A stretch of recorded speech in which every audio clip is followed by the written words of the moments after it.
we should be live. Okay, here we go.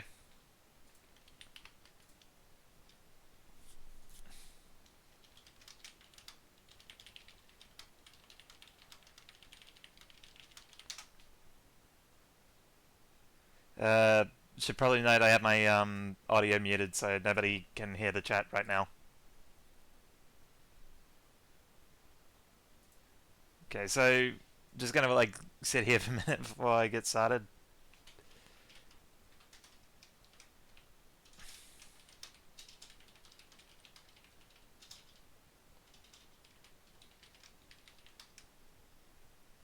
Oh, hang on, let me just unmute you. Okay, there, now there's the sound. Well, what I'm basically gonna do is like I'm just gonna play through some of the developers. Oh, hi, Rami. Daniel keeps lucky. Yeah, we're gonna be playing through some of the developers' games in this developer room we're in. Hi, Jesse. Great, I'm getting it stage right. I haven't streamed in a while, so it's like I'm a bit rusty. But we're gonna be playing through some of the developers' games, and I figured we do like some like I guess live interviews, like ask them like about their games while we were playing them. I thought it You would be. streaming right now? Yeah, I'm streaming right now. What is your I posted it in my stream list. and where? In the mic list Oh, chat in Discord.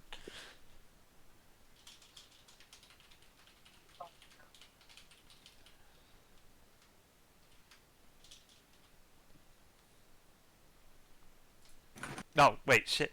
I didn't. I didn't change the stream settings. I just realized it still says I'm playing T-Bat. I gotta change that quickly. Uh-oh. hit that yoinky splinky.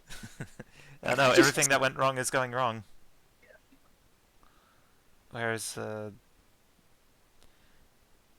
do I change the stream thing while I'm live on Twitch? Okay, here it is.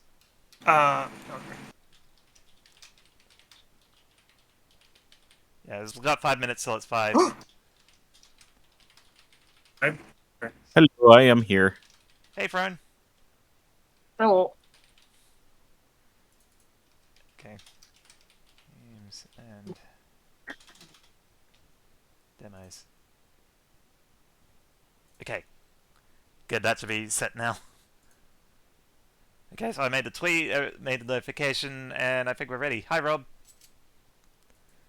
I'm here. Okay. Do you have a link to the tweet?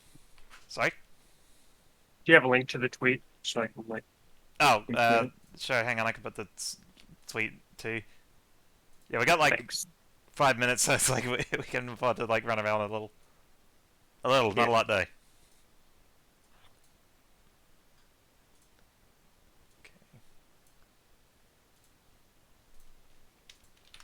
Yeah. Okay. Here's the tweet.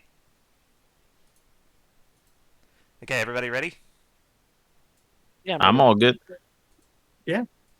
Okay. Well, I guess first up we'll do Outclass Hunter from Throne. That's me. Okay, so it should pop up on the stream. Oh, I should probably stream it to you guys too.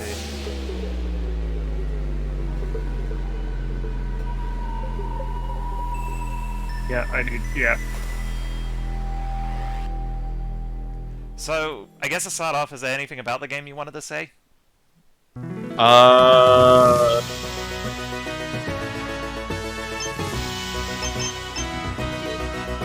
I'm better at starting off with something. Sorry? I said I'm better. I'm better off if you ask me questions about stuff. Okay, well, I guess my initial impressions is like the graphics settings, because it's like it's very. I guess I just said. I guess I'll do the tutorial first. But what was the inspiration behind the art style here? Well, the main inspiration, I think, off the bat, it pretty obvious, is SRB2 and Doom. Oh yes, I remember seeing Crispy Pixels posting these sprites on Twitter, and I thought it was going to be for a character mod or something. Yeah, we get that. We get some people mistaking the two quite often. Oh, okay. And the other inspiration is Quake, mostly in the level design aspect and the way that we use brushes and such. Unlike how Doom can handle things, we wanted to have smoother edges, but not too smooth.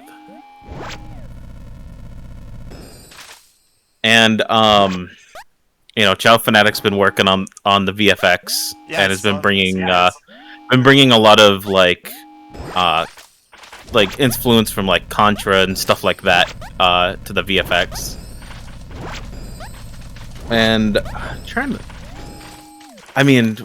one of our other big things, of course, has been Metroid. Obviously, that hasn't come through as much in the art style, but it is very much a big influence. Right, yeah. Jazzy Man and so got the next question. Yeah, I had to like update my graphics card for this to even run bit, without me falling through the void. Oh, let me open up Twitch chat real quick. Yeah, sorry. Let me. Yeah, so talk about your quotarians and raycasts. You want me to talk about all the fancy stuff? Apparently, that's what Jazzy Man wants. Oh, jeez.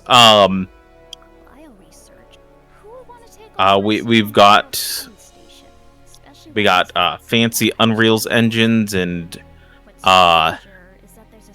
RTs, and we've got them CUDA cores.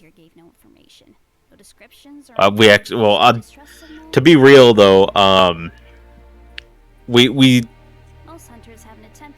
sorry, how am I gonna phrase this? It's okay, take your time.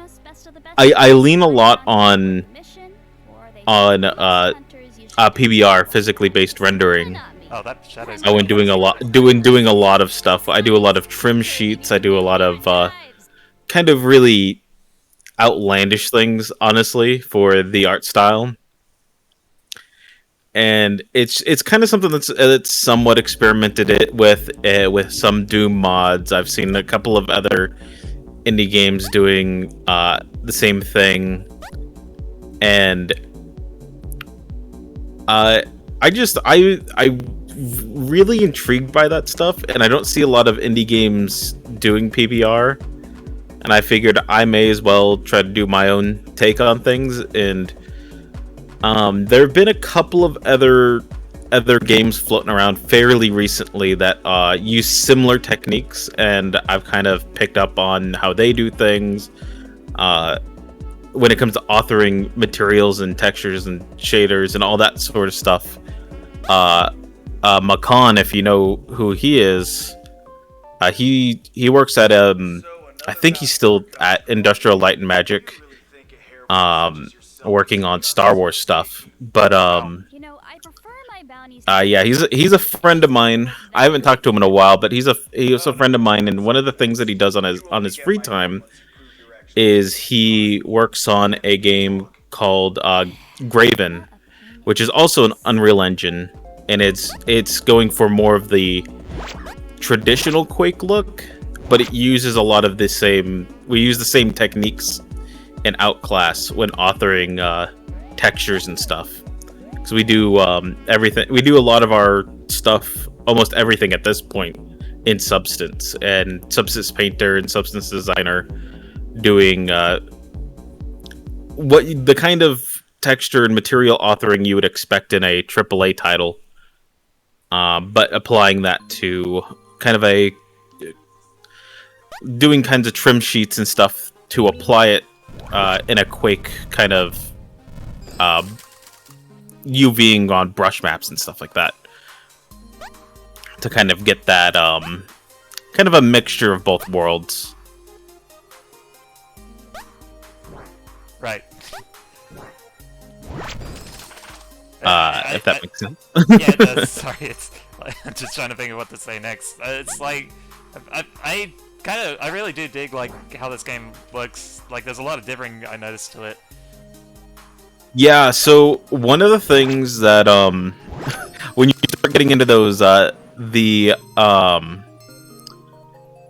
when you start getting into that kind of upper end of like materials and graphics stuff, you kind of get this issue when using transparency a lot, and you have quad overdraw, which when you're doing PBR, it really starts to stack heavily against your performance. Because if you don't know what quad overdraw is, which I don't know how many people here work with 3D, but basically when you have a transparency like a window or like a fence or something, it's going to render all the quads from that model, and also all the models behind it, instead of culling it out properly. And it just kind of adds up. And so what I've done is I've been using dithering, and especially when you're at running at lower resolutions, it looks a lot more like transparency, which is something that older games did.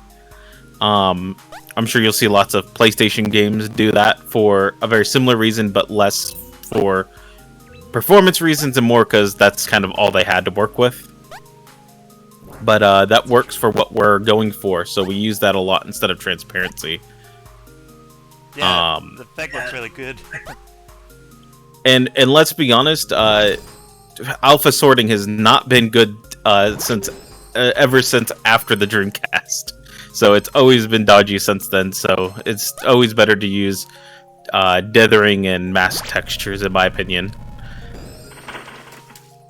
Oh, so wait, what happened with the Dreamcast?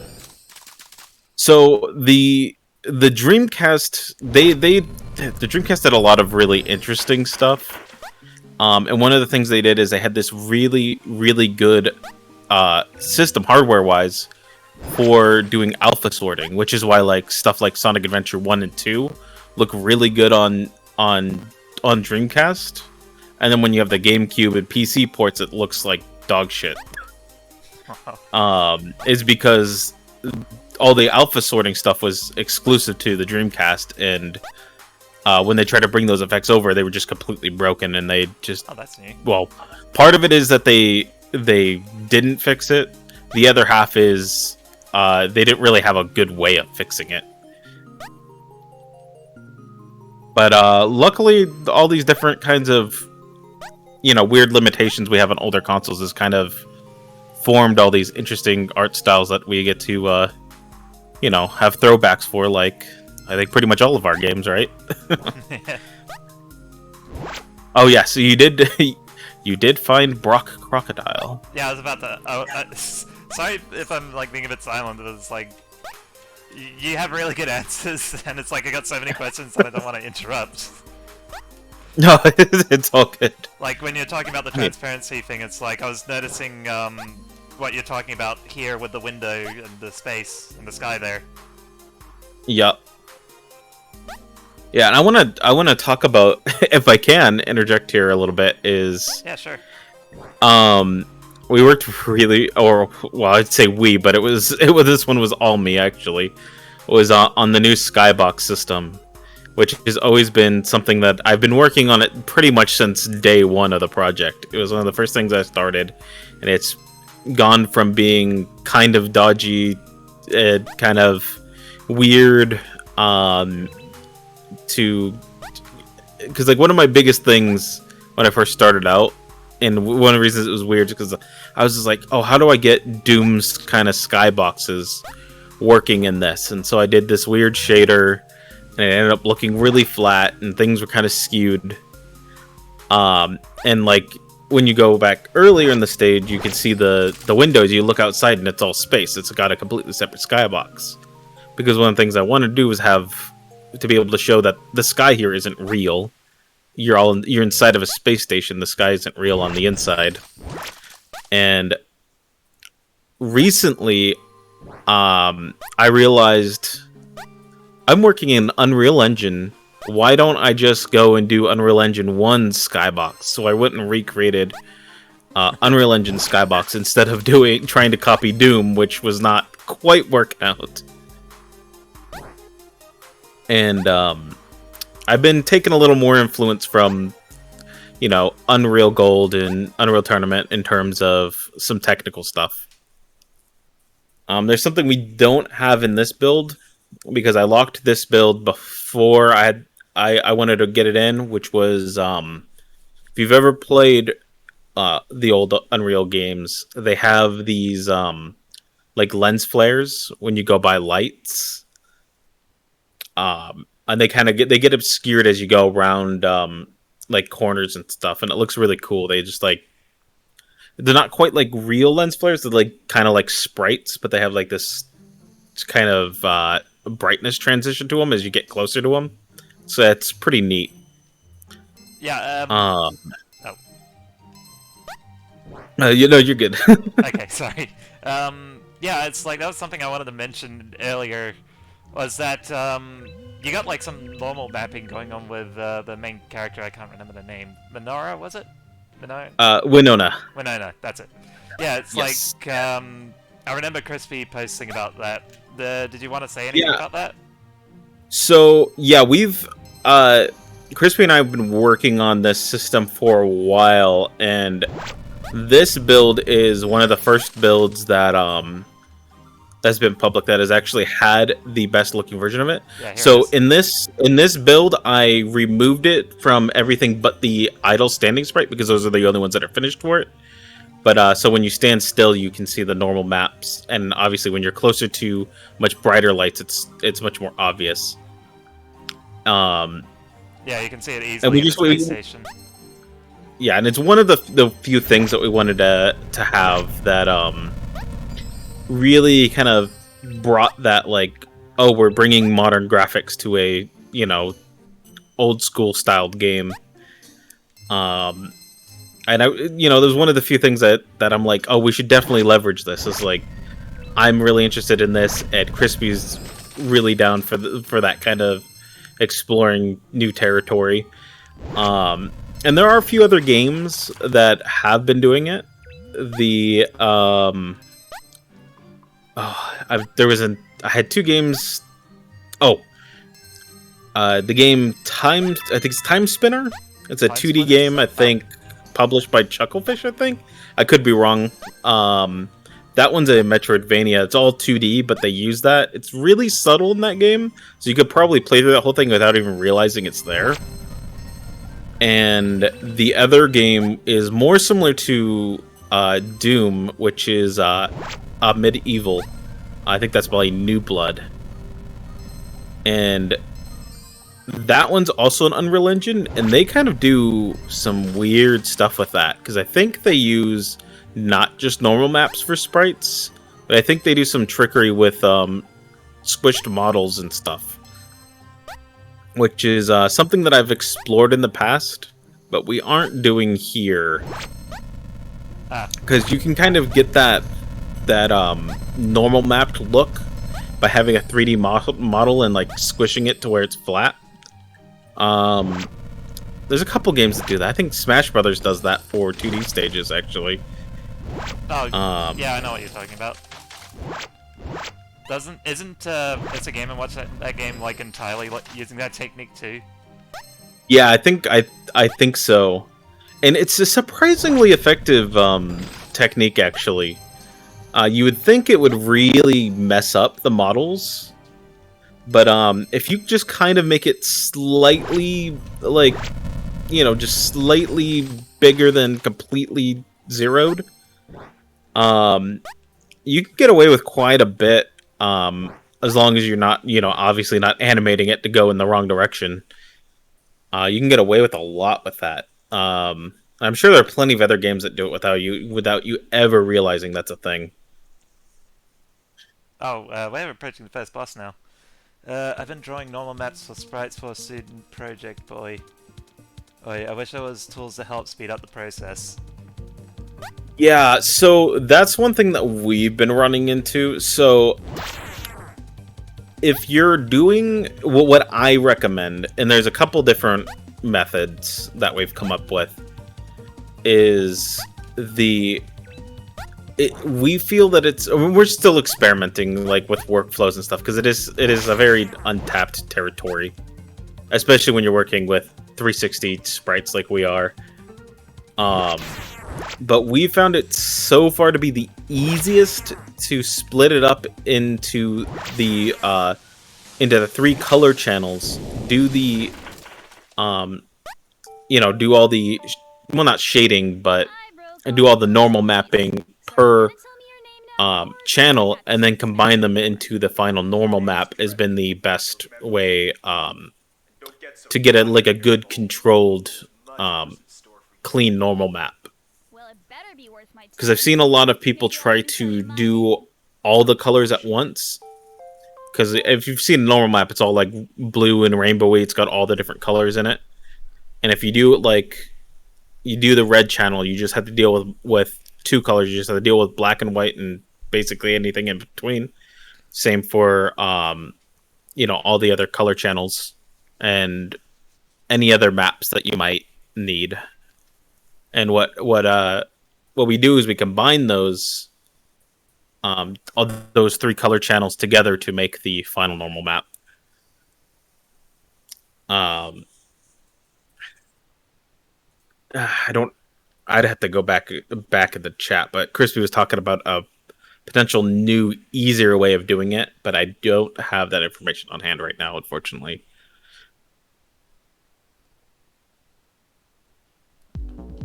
So yeah, those are the 3 stages in the demo. There's plenty of secrets in the stages if you want to go into... Yeah, that was actually something I wanted to ask. Is was there anything in the stages you want me to show you?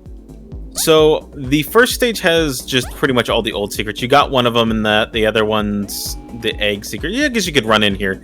It's pretty easy. So if you go to Grasslands, run to the end of the stage, the second to last platform, or third to last platform.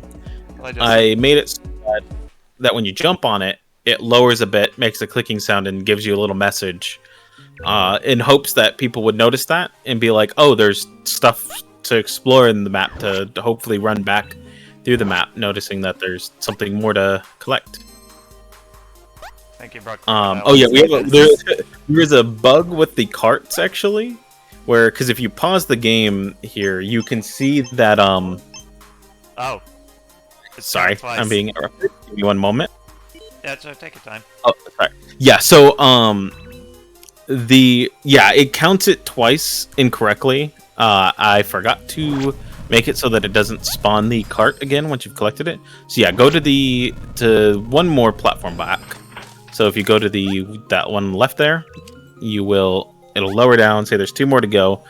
And if you head back to where the waterfall area is over here, there are 2 switches. They are you can kind of see their little square tiles. They are a little miscolored on the walls there, to your left now.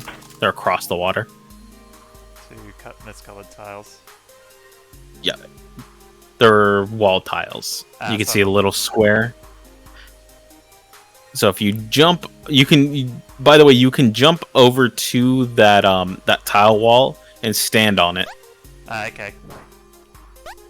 And then if you go left, you can see the little miscolored tile. You hit that. It's like Quake switches. So you walk into them, they'll get pushed in. And there's another one on the opposite side, same kind of deal. There's multiple ways you can do it. So you can jump at it, you can go along the thing. And so now if you go back to the hut earlier in the stage, that'll now be open. Okay, that hut was bothering me. I wanted to know how you opened it because it looks like a door. Okay. Yes, it is definitely a door. This is where the infamous stick bug Easter egg used to be, and now we have the Easter egg here. If we get close to it, oh, you're dead. Oh. Yeah, and bug. no more stick bug. So this Easter egg is actually not a temporary one, but it's going to be moved by the next public build that comes out, because there's going to be something else there. It's kind of scary now but that the music's gone. Yeah, that was our intention, was to make it stop, it disappear, have the music be gone, and be kind of like, oh, you weren't kind of supposed to find that. That's kind of weird. And so if you go in the next stage, the 2 that the 2 secrets I want to show off here You want to go to the left, the dark path, the upper path. Put demon And they're both pretty close to each other, actually. And there isn't too much else to really show off. Okay. But so, yeah, if you go this okay. left path here, and go around this corner before you have to jump to the right. There's a secret door you can walk through. Before then, it's in between a couple of the trees.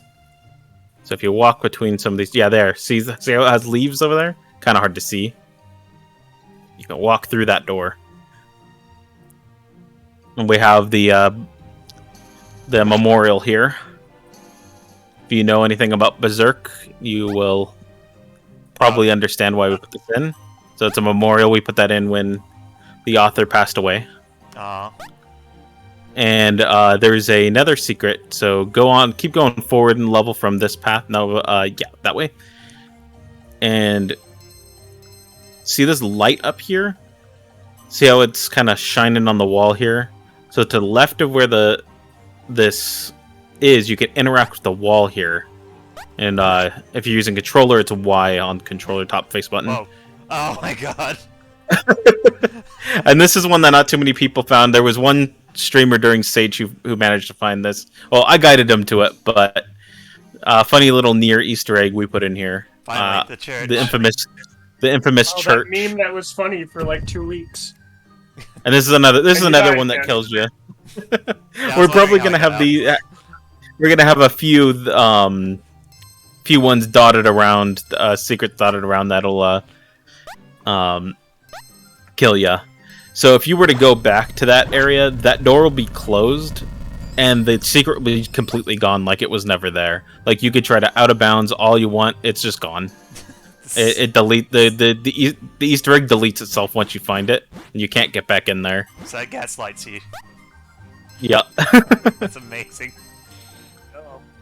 There is one other secret since you're on this path. So if you go a little bit further up this path, because we got little, like, I'm sure you've seen them in the other levels. We got little observation, like not observation decks, but little observation windows. So if you go to the end here, the end of this like bridge here, and turn right here, you can see the observation, or you gotta backtrack a little bit more. Oh, I see it, yeah. You can see that red. If you jump over there, one of the carts is on top of there. Whose card is this? Oh, Brook versus World Doom, nice. which I need to update. All the ones that are 3D games, I actually plan to update to have discs instead of carts, because that makes more sense. Oh, that's cute. And I just haven't gotten around to that. Because I'm gonna have to remake all the textures and all that, but that will be soon. Right. And that's pretty much that's the whole demo for now. Future demos, I hope to actually swap out. I'm gonna keep the 3 levels probably, but I'm gonna switch out what levels I have in here because I want to include a level from Chapter 2 that I've been working on, because those are quite a bit longer.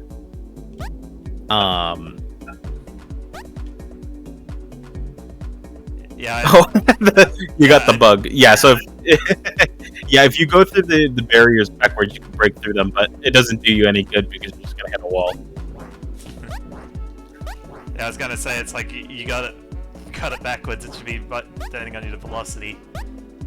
Yeah, it's yeah, it takes your velocity into account instead of collision.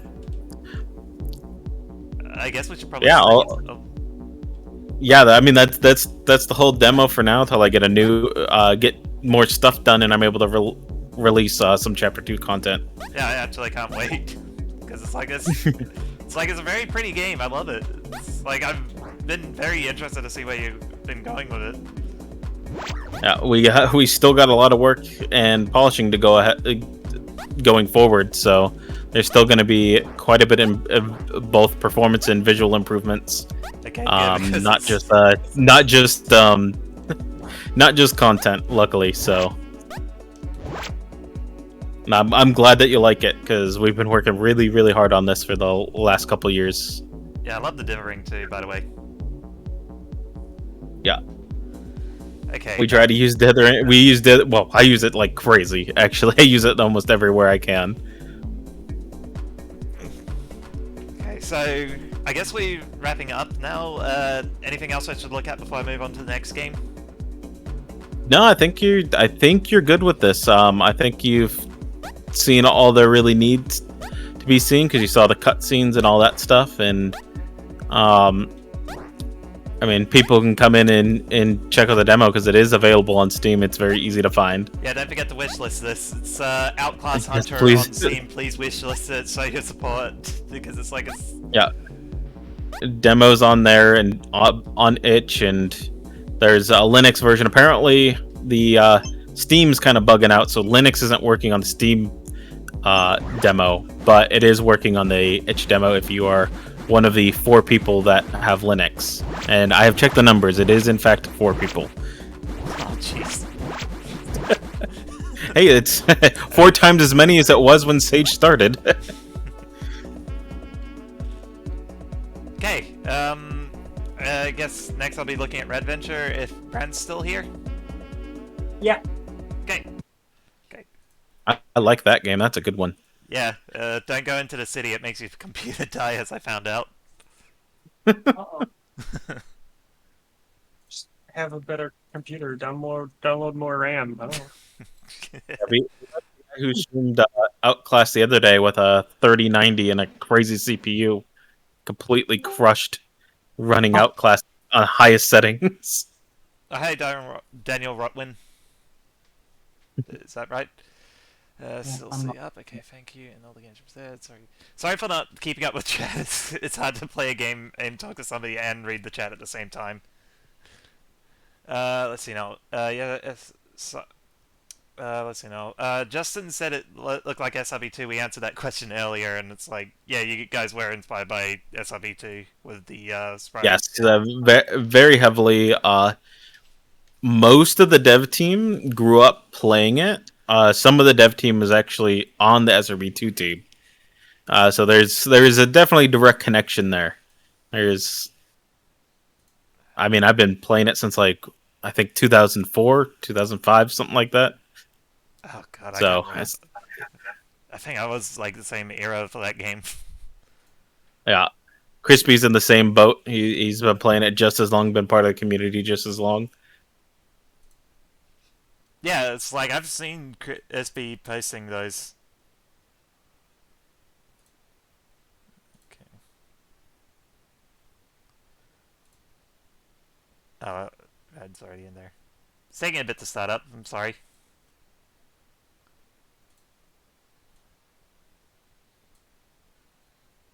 Adventure in the adventure of Rad. Yeah, actually, I think I have a question already. How come it says Rad Rogers on when I'm playing it on Discord? I think it's because when we first created the project in Unreal, like when you first create the project, you need to give it a name, and we just called it Rad because back when we created the project, it wasn't called Rad Venture.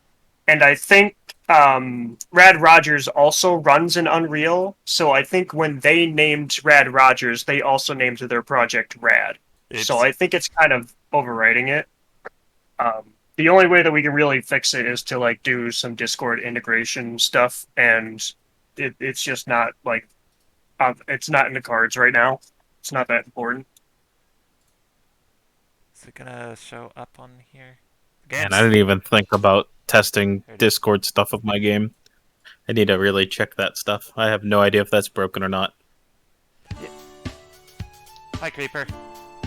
Okay, so I guess so I should probably start in the forest, or anything I should do with the menu first before I get into it. Not really. I can't. By the way, I can't see the live stream because the quality is too high. Oh, right. So sorry, I forgot. yeah, you'll need to stream it on Discord. Yeah. And also about that, I don't know how well I'll be able to watch it on Discord because it's also still kind of stuttery because on my end. Maybe I can I change my streams? Got doo-doo internet, so Yeah, let me just change it to 480p. Let's see if that does it better. I was gonna say, if you could, the lower the better, as long as I can see, like, the general colors. Okay, 15 FPS. How's that? Is that better? No, but let's roll with it. I can't make it go any lower, unfortunately. It'll catch up. It'll catch up. Okay, so Shiver Swamp, Vista Bell, and Missile Monarch. Which one should I start with? I guess you could just start in Vista Bell, since that's kind of like the hub world. Okay, my computer may scream at me if I select this level, so just a warning for everybody. I mean, it's already loaded, so if it's not exploding already. So, yeah, it's like, first thing I want to comment on is just, these graphics, like, goddamn, you guys got, like, really professional model work going on. Thank you. Yeah, I think you should. I think you should talk a bit about your team, because like your team is you were all had the same classes, right? You were all in the same class. Yeah, most of us went to the same university. I think, like, most of the main team went to the same university. Our concept artists went to another school that was down the road from us, but that school was like kind of under our school a little bit. It's weird. They're kind of related. But yeah, we like kind of all knew each other and took classes together and everything. And we were like, yeah, let's just, spend the next 10 years of our lives making a video game. And that, that kind of, that just right there explains why your guys' quality so high. You guys were all doing classes together. Yeah. I don't know. We didn't. At least I didn't get like. Nice to be able to collect I don't want to like. Yeah, it's. I can go over why stuff is broken in a little bit. But stuff is going to be really broken. Yeah. So. What was I saying? Oh, I feel like I didn't get really good at like modeling and stuff until at least a year or so after I graduated from college. Not to like dunk on my college or anything, but they really only taught us like the super basic stuff. If we wanted to like learn anything advanced, we'd have to like go out of our way to learn it. So yeah, and a lot of what I know now is just studying other games that I like, and just getting feedback from peers, and just peers teaching me stuff that they know, like some of my friends that are in the industry and stuff.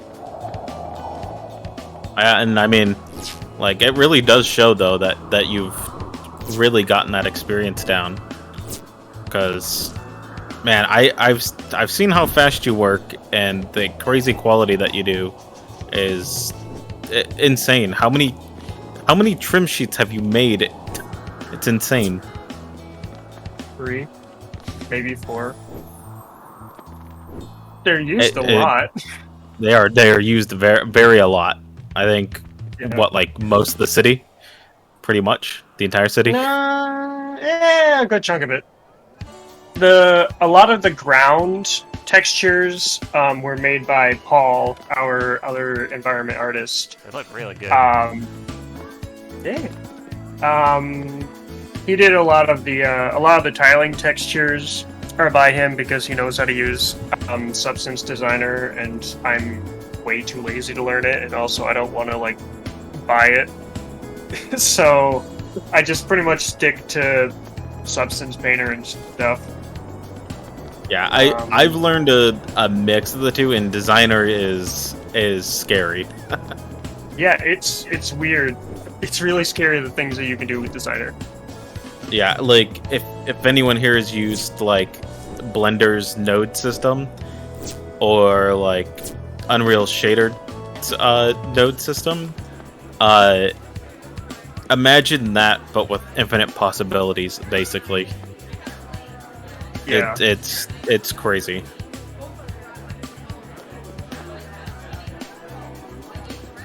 Which Blender was a little easier. That's some good courses for Blender if you're interested in using it. It's like not until after Rad. sorry. I want to learn Blender, but not until we're done with Rad. Oh, what do you use currently? I use Maya. You know, like a loser. It's like I know a lot of people use Maya for their 3D modeling. Yeah. I only got into Blender because that was free. Yeah, I didn't get into Blender until I think a year into the development of Outclass. Just about. So like I was using different software and barely knew how to model, so you're I mean really at the end of the day the software doesn't matter, it's the art that you make with it. It's Yeah, how you use I mean it or whatever. Yeah, don't ask me to do level design in Blender, I'll break down and cry. I've started doing a lot of like level design stuff in Maya. Just learning that kind of workflow. It's pretty much just like, you know, gray box in Unreal, export the gray box into Maya, and then just build pieces in Maya how I need it. And then re-export it back into Unreal. A lot of back and forth, and it's not fun, but it gets the job done, I guess.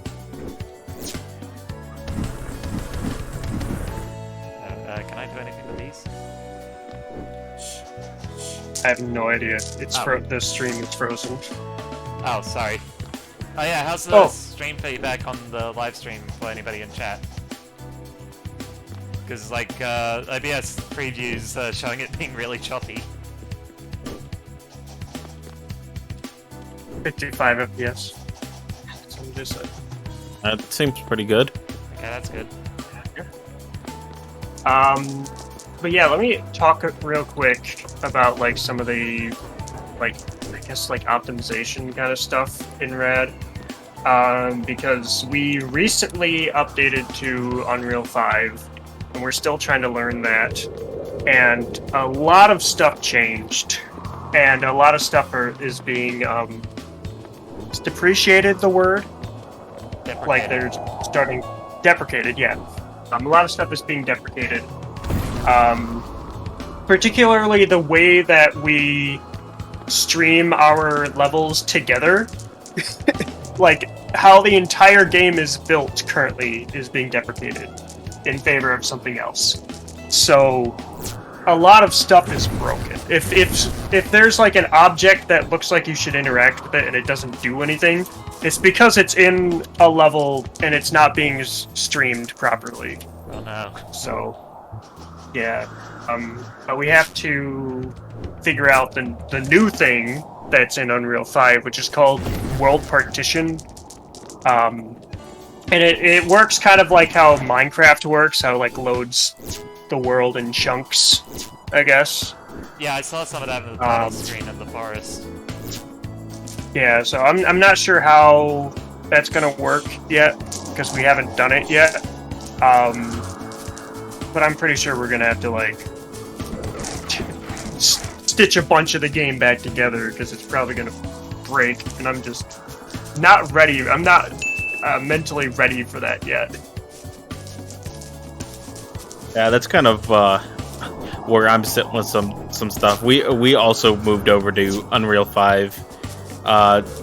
We didn't have nearly as much stuff break, but I have to rip a bunch of stuff apart and put it back together for optimization reasons, and I've been putting that off for so long. I do not want to do it because it's going to be a lot of work. I feel like I'm gonna know your pain once Go 4 releases, because that one's got a ton of changes too. I'm just kind of hoping that like our programmer will take care of that stuff, because I don't know anything. I just make things look good. That's my job. I keep accidentally pressing the button. The good old fart button. Okay. Yeah, it's Love like the fart this button. 8-bit I'm using like the N30 Pro, and that puts like the true triggers right next to each other, I keep slipping and pressing it. That's Didn't fine. someone in one of the streams suggest making the walk sound, being able to make the fart sound? Yeah, I think I might, like... I need to, like, preserve the fart button in some way. Because if I take it out, and then people play Rad, they're gonna be like, where's the fart button? Where is it? I think I have the perfect solution. Yeah. You know those squeaky clown shoes you can put on some characters? Yes. Just make that the sound. Oh. Maybe. Have an alternate costume or something. Where every step is a fart. Okay, I have a question. Fart costume. Oh, sorry. I said the fart costume. Oh. Fart costume. This sounds like that wet fart sound effect I've seen some people use in memes. Oh, the reverb. Yeah, not the reverb, just like, never mind. It's like I thought that was a fart when I touched this thing. Oh, no, it's just, like, water sound. Pretty fun. Okay, where's the town square? I found something fun last time I played this. We're going in the right direction. You need to go towards the bell tower. I do enjoy how big and open this place is, though. Yeah, I remember. Yeah, it was hard to make. I keep joking with people that Vistabel, this hub level, has gotten so big it consumed the other 2 hub levels we had planned. Oh, jeez. So we cut 2 hub levels to put more effort into this one.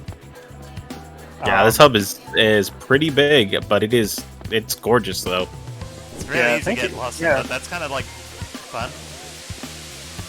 Yeah, because like originally we were going to have, like I said, 2 more. You stop that, Jazzy. We were gonna have 2 more hub worlds, but like each hub would have 2 levels, and then we're like, well, that means that this huge level that you're in the beginning of the game, you're only going to be there for 1/3 of the game.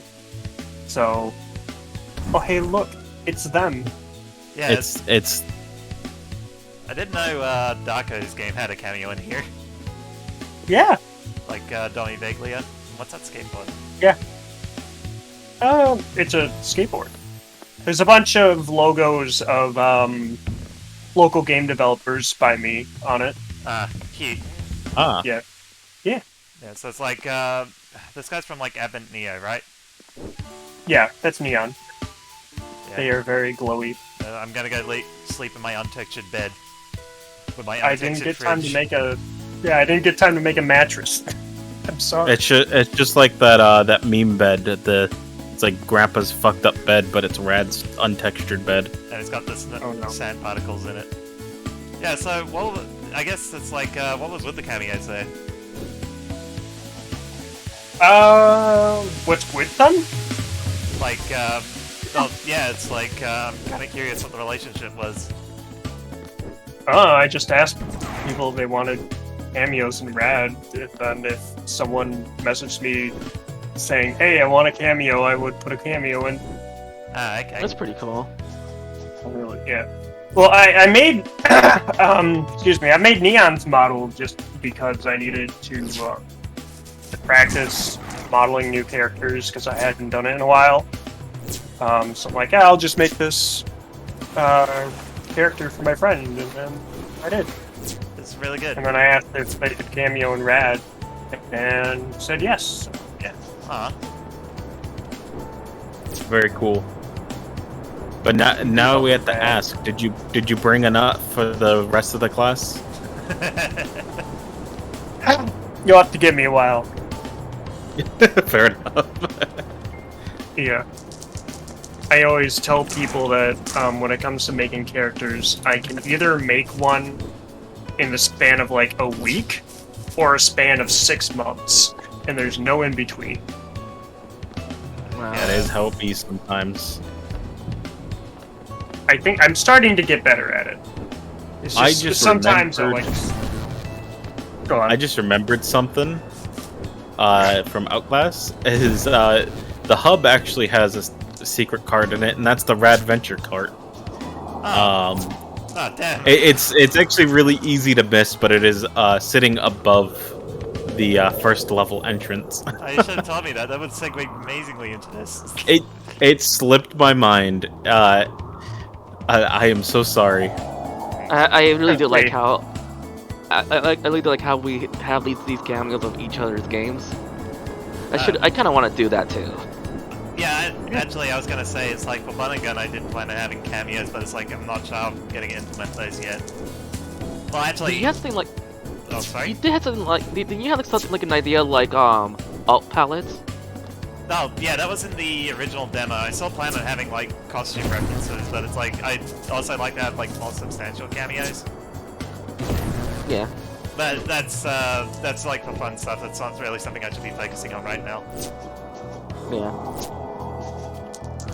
Yeah, of course I'm gonna include many more cameos in Outclass because the idea is to have everywhere there's a place that you load into, there's gonna be at least one cart to be found or disc. So there's gonna be plenty of games to cameo. So I'm definitely gonna be open to put all yours in there. I'd love that. Yeah, it's like, yeah, that's the thing. It's like I don't like asking. It's like, oh, can I cameo? Because this feels kind of like I don't know how to describe it. It feels very I get what you're saying. yeah. It don't feel right. Yeah.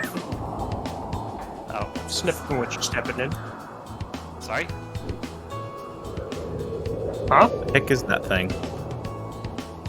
Yeah, big girl. Oh, it's Oh, I'm assuming it's the thing that's like animating. Yeah. So eventually you'll be able to bring like Stardust, which is the main collectible, and then like these magic rings that you can find and you can fuse them to make a MacGuffinite. It's pretty much the Power Cell vending machine from Jack and Daxter, but with like one more step. I can't believe your collectible has the same name as our collectible. How could you do this? Oh no. Stardust? Yeah, the currency in our setting is called Stardust. I got bad news about what my That's funny. collectible's called. Same universe. Oh no. What is it? I can't believe we all called it Stardust. I'm just calling it a coin. Like you collect packages Oh, of mine. well. I'm kidding around. Oh, okay. No, I like this one. I have bad news this for you. man. My collectibles are Stardust. No, I'm just joking. They're gems. Ah, But they could be considered Stardust. Outclass and Rad Venture, same universe? I mean, could be. It's a big universe. More likely than you think. Honestly, it's like when I think about like Bun and Gun, it's like I could imagine it like being like some other games like Far Pass or something like that. Hello, JFar. Okay, what was? How do I get this one from here? Because I think that's the next level. Unless there's something around here you wanted me to show. I think it's towards the mountains, isn't it? Yeah, you need to go to the left side of the cliffs. It's like beyond the clock tower that's in the middle of town. Right, clock tower. So, if you look to your right, you can see the clock tower out in the distance. Yep. So it's like Yeah. way over there. So I have to You go. should see a path like you can just glide over to there. Yeah, there's a lot of freedom in do this that. place. It's really fun. Yeah, you have no idea how many invisible walls there are to keep you in. Also, everything just loading at once. Yeah, pay no attention to that. Okay, so where do I go So from yeah, here? take a to your right, like behind the clock tower. There's like that fountain square area. Yeah, so like a little bit to the right there. There's like, I think, a courtyard kind of area down there. Here? Yeah, and then I think that Yeah. path there is where you need to go. Hey, Brad. Is waterworks somewhere? It's not. Technically, it's just where the water is clean and stuff. I don't know. So, what's with the ducks? They're characters. It's a secret. I don't know. Yeah, Duct and Redux are brothers. They're like Whoa. scientists. Ductor is more of a scientist, I guess. Yeah, it's like it's loading stuff. It's streaming stuff. Yeah, that So makes- they're gonna play a big role in the game. So before you go to the next level, try getting into the water and let me know if like gliding underwater makes you swim.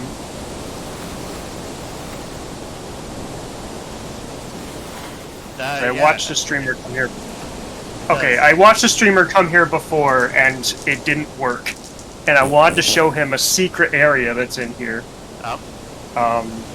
So if you look on the walls, there should be a marking on one of the walls. Maybe the water didn't That- actually do something. Orange Rob, there is a reference to Civi in this area. Oh my god. Yeah. So marking on. He's not even Got it. free from 3D platformer. Oh, you got the waterfall mesh going into the water, 0 out of 10. Oh, there it is. Sorry. Oh. Oh my god, are you kidding me? Oh my god. That's incredible. Do I keep going through here, or is this it? No, you can keep going.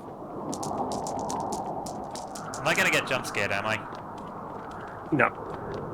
I don't know, maybe. Don't say that. Shoutouts to One morning.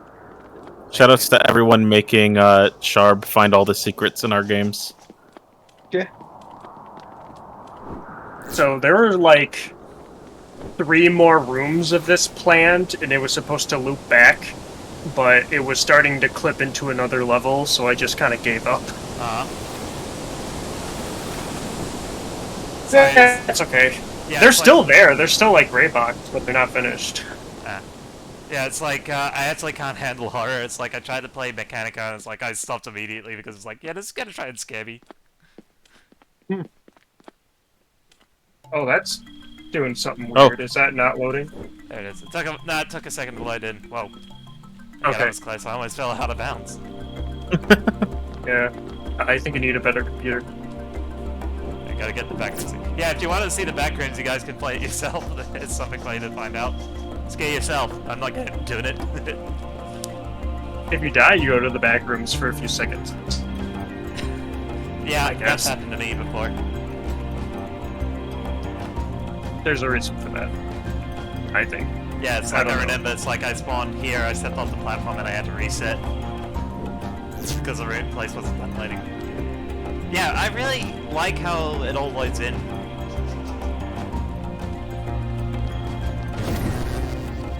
Like, this is actually what this is the first time I actually played. So yeah, that. I love how this area looks. Thank you. Yeah, it's really pretty. I have a mood board. Well, yeah, You know what? I gotta say it. I gotta say it. It's give me Crash Yeah. Bandicoot vibes. I don't know how, but sure. Yeah, there's this very specific character we've been avoiding referencing. What? Is it the spin attack? Yeah, you know, Crash Bandicoot. Also, no one complained about the spin attack this year. I'm so happy because last year they're like, oh, you have to like, you do damage like a second after you hit the button, and I'm like, I don't think that's true, but believe you, so I changed it so that it's instant now. Or at least the animation is instant. Oh, was it like delayed before? I think Yeah, so, like, I think At least what the animation- was. Yeah, the animation had like a little bit of a wind up, right? Yeah. But yeah, there's actually a lot of history with this level in particular. I actually have a video on the Knickknack Games YouTube channel showing like different versions of this level. And like the theme and idea of it, I actually made for like my intro to game design 105 or 150 class for college as like homework. I just made like this quick mushroom level, and it was originally called Shiver Shroom Swamp, but that's hard to say, so I just shortened it. But as we came into the final version of Rad like this, some of the inspirations for it were, let's see, I think it's Dark Hollow from Spyro, like the first Spyro, Azure Lake from Sonic 3 multiplayer, and and Charlie and the Chocolate Factory, like that candy kind of area. I could see that. Yeah, like if you see some of those like bridges that are kind of like they're kind of like a hump or a hill, like I pretty much just looked at a picture of one of those bridges from Charlie and the Chocolate Factory and just like replicated it just to get that style down. Oh yeah, Jazzy was saying about the loading, the level streaming thing. The level streaming's only a problem right now because it's bugged. So when they go and fix it and get things working with world partition, that won't be an issue. Yeah, I hope so. I think it's insane that you guys are gonna have like an interconnected game mode. Yeah, it's barely working, but it it kind of works. Kinda, yeah. Yeah, just gotta be like. You see, it went. Go on. No, I was just gonna say it's like you just gotta wait around a second. Yeah, I mean, because theoretically, because what we're using is level streaming volumes, and that's what Unreal 5 is taking out. Please don't go on the challenge level. It's not pretty. Okay. Sorry, I already jumped in. It's okay. I forgot what was in there. Yeah. So, what was I saying? Yeah, Unreal Engine 5 is getting rid of level streaming, or at least they're like not having it be a focus anymore. And how that basically works is you make a volume in Unreal, and if you're in that volume, whatever level is linked to it will be streamed in. So as you're walking around the world, you're just walking in and out of different streaming volumes that just encapsulate the levels. And like, when you think about that, and you're like, oh, this streaming volume is gonna load a level, but you're thinking, oh, it's gonna like, you know, kind of take its time to like load everything, so it like, you know, you think it'll be kind of seamless. But Unreal just does it all at once, and it makes the game stutter for like, depending on how good your system is, it'll stutter for like upwards to a couple seconds. And it's just like, chill, Unreal, just stream stuff in slowly. So it's like, if you have a good computer, sure, it's instant, but if you don't, it's gonna, like, you're gonna notice it. And there's like no way to change that without like really digging deep into the code and like doing your own stuff. Yeah, I think I don't know, it sucks. I hope that... Yeah, the way level streaming works is a little weird. We use it, but we only use... Because the way that we structure levels is, you know, you hit a loading screen, and during that loading screen is when we're doing that. So, like, we don't have the seamless world, so we don't have that problem. But, Oh yeah, it was. yeah, world partition, they've changed how all that works, because it, like you were saying, like Minecraft or like Bethesda's cell system that they have Yeah, I was about to say. Their friends pointed that one out. yeah, in that because it like goes in like a kind of almost radial grid around you. It goes it depends on what settings you have set, but it'll load in like little chunks around you, so that shouldn't be a problem on with world partition. Hopefully they end up putting some more time into level streaming at some point, but we'll see. Yeah, we'll see. I mean, like, at least because we have a mentor that helps us out and like we meet with her every like a month or so. And she was actually a professor at the university that we went to. She taught level design, and I'm not sure if she taught anything else besides level design. But she was a really awesome teacher. She teaches some like high school courses or something. I can't remember what it's called. Anyway, that's besides the point. She's currently a technical writer at Epic Games, and she's like working on the paperwork for World Partition. So, you know, if we have any questions about it, we know exactly who to go to. Or if we want to complain about it, we know exactly what to complain to.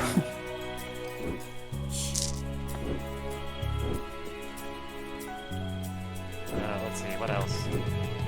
Oh yeah, for the way, yeah, Jazzy, the way that the streaming works is a little weird because the way that levels are structured in Unreal, there are like 3-4 different ways you could have levels structured.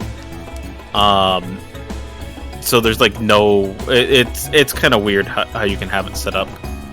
So sometimes that can just be geometry, sometimes it could be other elements, and like you could set those to stream separately. But I'm trying to, I don't know how to explain this in other engine terms, but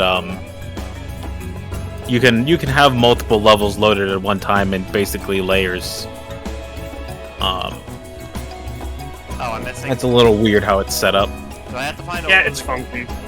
Okay, so I can just... No, you have them all. I only have 3. Yeah. No, you have all of them. Oh. Okay, Oh, so there they are. Okay.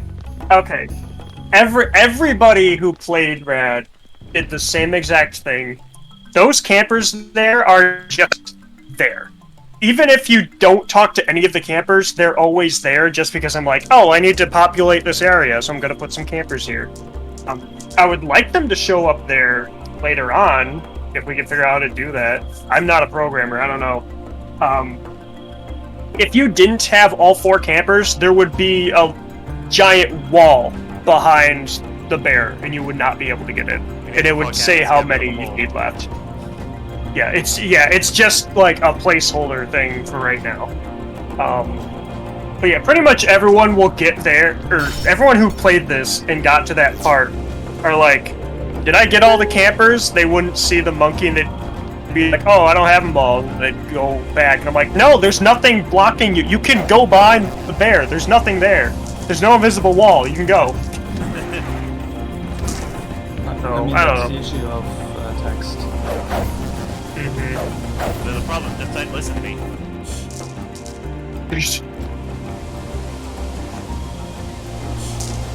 Well, it just proves that you players really trust what you say. Oh, right, this ability. You want to talk about that? Yeah, I wanted a grapple move, and that's what we got. I don't know. Rad throws his hands, and he pulls himself to things. I think it looks really cool. I love the VFX on it. Once I'm not afraid to animate anymore, I do want to, like, some of the tweaks I want to do to it visually, is I want to have the hands, like, sort of arc outward and then come to the enemy instead of just going straight to them, so you can actually see the hand. I don't know if that makes sense. Oh, so they like go out to the side a bit so you can see them? I'm starting to Yeah. sound more quiet on stream. Hang on, I'll increase my volume. Okay. Yeah. I actually meant to ask that earlier, is my volume coming in okay, but it's like I got so distracted. Yeah. And I also want to animate him throwing his left hand too, so he'll like alternate between throwing each hand, because right now he just throws his right hand. That'll look pretty cool. Okay, Yeah. good, it's good now. That's sorry about that, guys. Always struggle with the voice volume in these. By the way, what's the name of the power-up? Oh, Zbetter. The Z gloves that stand for better. Yeah, I love that naming scheme. Yeah. Yeah, we're gonna have a bunch of different like upgrades to Rad's gear, which is pretty much just going to be like different abilities. And it's supposed to be kind of like how they worked in Sonic Adventure. But I want to name them like how things were named in like the Mega Man games or like Mega Man X games. I don't know. I think that's where I got the idea. Like the Z Saber or whatever. So it's like the Z gloves. You know, it sounds cool. It's like, well, what does the Z stand for? And I'm like, I don't know, it's better. Because they're better gloves. So later on, we want to have like, so later on we want to have like an upgrade to his shoes called like the G shoes, which are the gravity shoes that let you like wall jump and stuff. Oh, that'll be cool. So different stuff like that. You got a pretty beefy demo too. Oh yeah, that rock just like appears. Yeah. Yeah, this demo is definitely on the longer side. Yeah, I don't think anyone's gonna beat Steel Cat's length though. Oh no, probably not. How long is Shield Cats? Yeah. About, let's see now, 2 hours if you don't go after everything. I think it took Rummy like 4 hours to 100% it. 7 hours to 100% it. Oh Jesus. That's Yeah. like more than enough the length of my whole game. That's targeted to. Yeah, same here. Yeah. Same here. I think if you like 100% Rad currently, which is like get all the MacGuffinites, go through all the levels, get to the boss and beat it, and then like explore everything and see everything that there is to see, it might be around 3-ish hours if you don't know anything at all. Like you're going in completely blind, it might be that long. But I do see a lot of people just like running around like the town and just exploring, and it's just fun to do. So It is very fun to explore around. Here yet. So it's a dead end. Yeah, there's nothing there yet. You just use the fast travel to go back.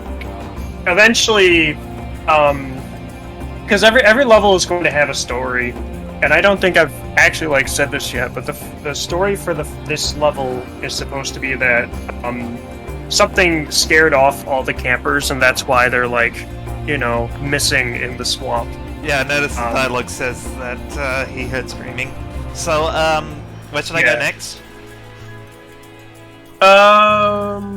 You should see. You got the gloves. If you go back to Vistabel, and the cave that leads up to the Doctor's lab, there's a spot that you can use the grapple on their crystals in the cave. But yeah, give it a second. There it goes.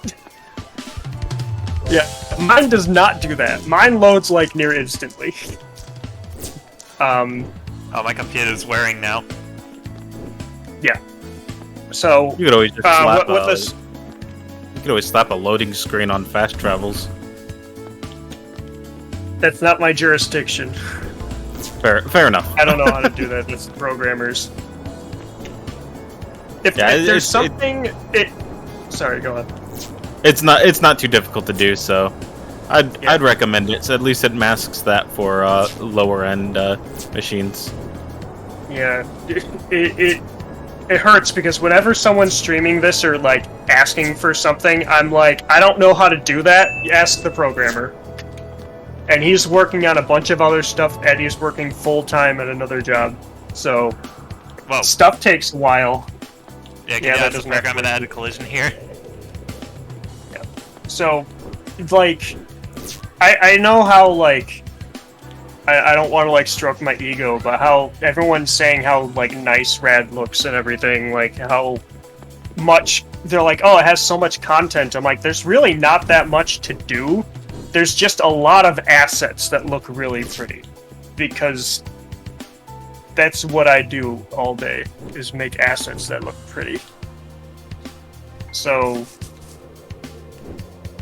yeah, I don't know. This way. Yeah, it's like, I've seen how fast you work on these models, so you actually terrify me. Sorry. Yeah, same here. Uh, Like this rock would take me like a week to model. just bring a sphere into ZBrush and just use H-polish on it a couple times, and you get a rock. My brain stops if I open up ZBrush. Oh, yeah, same. You gotta kind of, like, have people teach you how to use it, I guess. The only reason that I know how to do certain things in it is because, like, Paul or Lloyd, some of the other dev team members will see me doing stuff, and they're like, why don't you do this? I'm like, what is that? And they're like, you don't know what this is? I'm like, no. I don't know how many times I've learned stuff in that way. Yeah. But it's not that, it was from Paul studying. that Don't tell Paul I still don't know how to do masking in Photoshop. Oh no. You telling me to Photoshop this? But yeah, speaking of sculpting though, that is definitely something I've been wanting to learn, especially now that Blender has pretty decent tools for it. Yeah, I've heard Blender is pretty good with it now. The last thing I need in my tool set. I know how to use both versions of Substance. I just need to learn how to sculpt. Then I can make I don't know what, a model that looks Then you're invincible. something that is not boxy. You Would can you- use the blender to make a smoothie, Yes. right? Yeah, I was just gonna comment on that. Somebody made a shake earlier. I don't know who made a shake. Somebody made a shake in the house. I know, so a lot of the signs in Vistabel are like either puns or references to things, so I don't know if you guys have read any of them or noticed any. Oh, there's some really funny ones that I've seen. I've only seen Test Cafe when I was around here earlier. Jake's Bistro. They're all just A-posing here. Yeah. They're not rigged yet, I'm sorry. Gianni's Market. Some of them are just like, you know, generic just to be generic. My favorite one is over here. What's this one? Lonk's Pottery Not Barn. that one. Shop Gadgets. I don't think this one's finished. Oh, there's the machine. Got fruits. Wasn't there like a bar or something that has a sign out in front of it? Well, there's another sign here by that old lady and the tiger. I don't know if you can go back and see that one. Old Lady and the Tiger. That's my favorite sign. Yeah.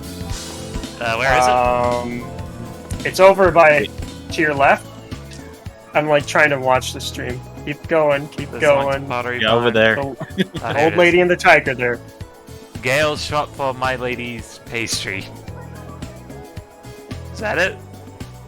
Any of you, any of you Dark Souls fans Ah, okay. hopefully know what that is. Yeah, that The reference was Dark lost on me Souls. because I don't play Dark Souls. I can't believe it. Yeah, open road for good. No, I'm just reading all the shops because I want to see what kind of funny ones are. Fantastic Fabrics. What's this one say? So yeah, Ball. some of them are unique, or some of them are just generic. So is Rad homeless? Because it's like I notice he's got like a little No, he has that shack in the back alleyway. PC finds. Let me in.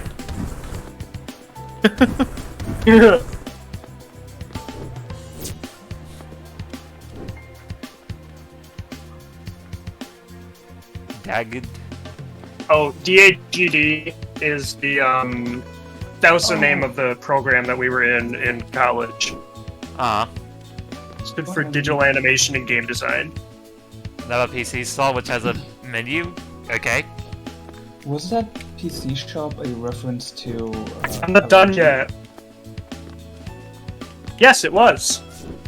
Wow. I posted a picture of it and I tagged Clint and he didn't say anything. No. He didn't see it. And now I'm sad. God, I'm still finding stuff around Senpai here. didn't notice you.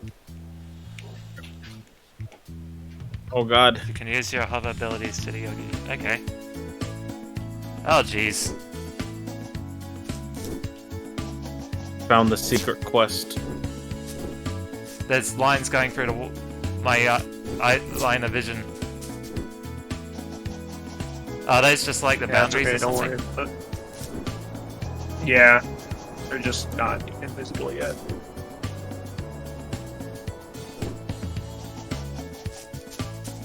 Oh, jeez. Oh, I can cheese this. Yeah, you have the grapple, so this is cheese.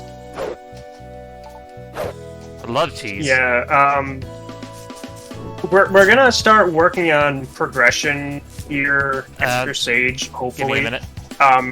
What? Someone needs me for something. I'll be back in a Wow, second. you were... Sorry about that. I'll be back in a second, guys. Sorry. Okay. No problem. Yeah.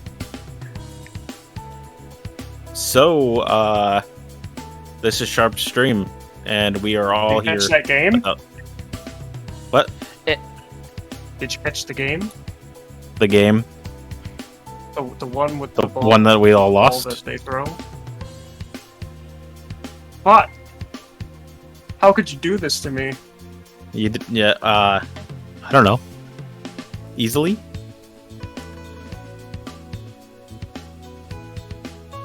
So, earlier today, I went to the farmer's market, and on the way back, I had to pick up some toothpaste. And when I went in to go get toothpaste, I found Yu-Gi-Oh cards. So I bought some Yu-Gi-Oh cards. They had Ooh. it was a dragon structure deck, and there's a lot of really cool cards in there. The only box I've seen in like, oh my goodness, like what, like a year? I think I think it's been like a year since there's been like any cards in town. Talking about Yu-Gi-Oh. Ah, okay. Sorry about that. Yeah, I was going on about how I haven't seen any Yu-Gi-Oh cards in town in like a whole year, and I found a structure deck today. Okay, I'm wondering if we should start wrapping up. Is there anything else I should look at? Oh wait, yeah, you said you wanted to see the, show the thing towards the deck building. I've been trying to find that for the last half hour. Yeah. You could probably just do the boss from the main menu. Oh right, yeah, that. Is there a way to get to the boss from inside the game, or is there not? Yeah, you have to go to where I told you, the cave, Ah. leading to the Doctor's lab. But that leads to the boss level, and the boss level is, you know, an entire other level. Oh, I want to see that. God, Okay. that ding sound effects. Yeah, I know. I'm not a sound effect person. I just find them online or I buy them. I think those... Oh, I'm sorry. I thought a piece of software just crashed. While we're doing this, I'm currently setting up the bake models for Iris, the antagonist of the game. So... Woo! What was I saying? Something about Yu-Gi-Oh cards? No, something about No, sound. after that. Oh, yeah. Oh yeah, so like I think the only stuff that we don't make ourselves is probably some of the sound effects. Like I've bought packs of sound effects and maybe a couple plugins, but pretty much everything is handmade. Like I know that's kind of like interesting to, or not really interesting. You passed the place. You got to go to the left and around. I know it's kind of impressive to some people, just the sheer amount of content that we've been able to make. Yeah, this is nothing to scoff at. Is there, Yeah. like, a grappling point I can grab here? Yeah, in that cave there should be some. Yeah. Ah, okay. Yeah. I gotta make that easier to see. Yeah, like I remember coming here from the swamp, so it's like that way goes back to the swamp.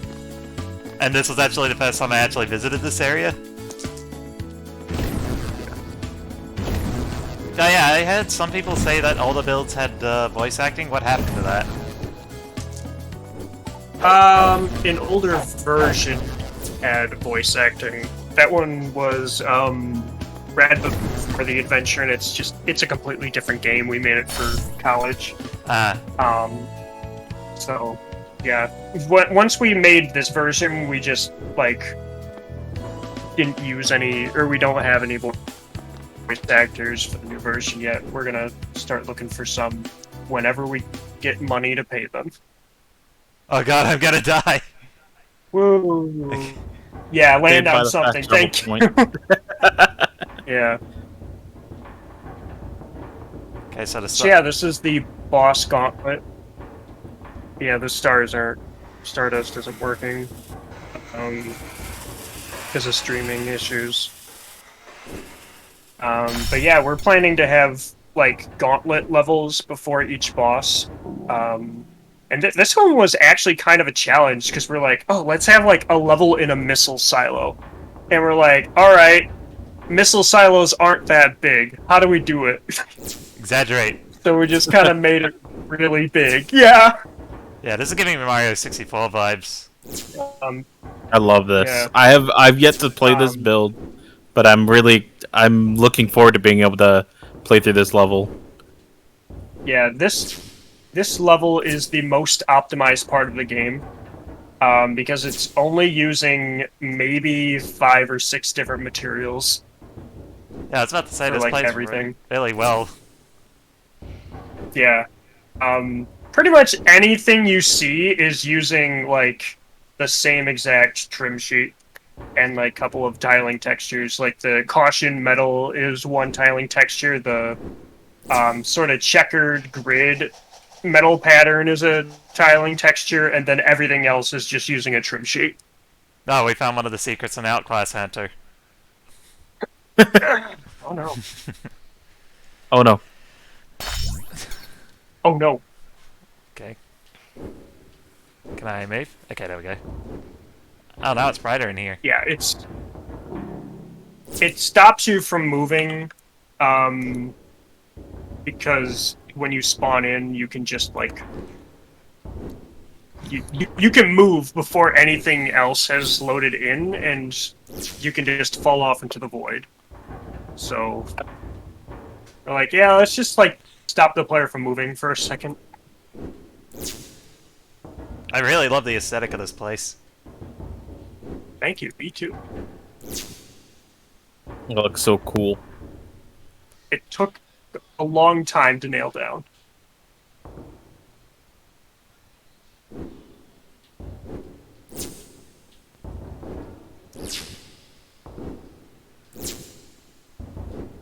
I guess you could call this game looking very Rad?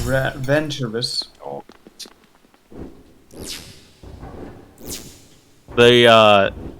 Sorry. The platforms remind me of Xbox 360, the slim Xbox 360 hard drives. If you've ever seen one. This is what life would be like if it were inside a computer. That's right. Live in 2023. I want to say too, it's like the gameplay feels really nice. Oh, okay, this is a basic version of that block I was jumping on.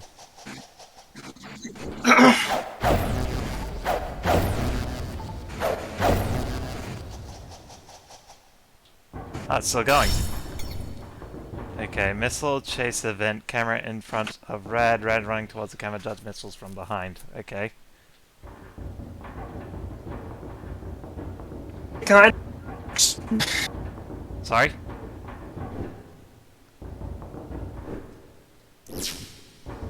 I said it kind of works. Ah. Sorry, it's just Cisco cut you off, so I didn't know what you said.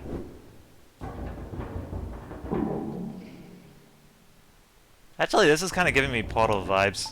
Whoa. Rad, stop, slow down. Oh, he going. Yeah. I thought I was gonna die. There, it should. Press Control K. I'm gonna take a nap. You're supposed to make it across. I think I kind of wish we knew how to, like, have... Sorry. Whoa. So I gotta do this part again because I missed a checkpoint.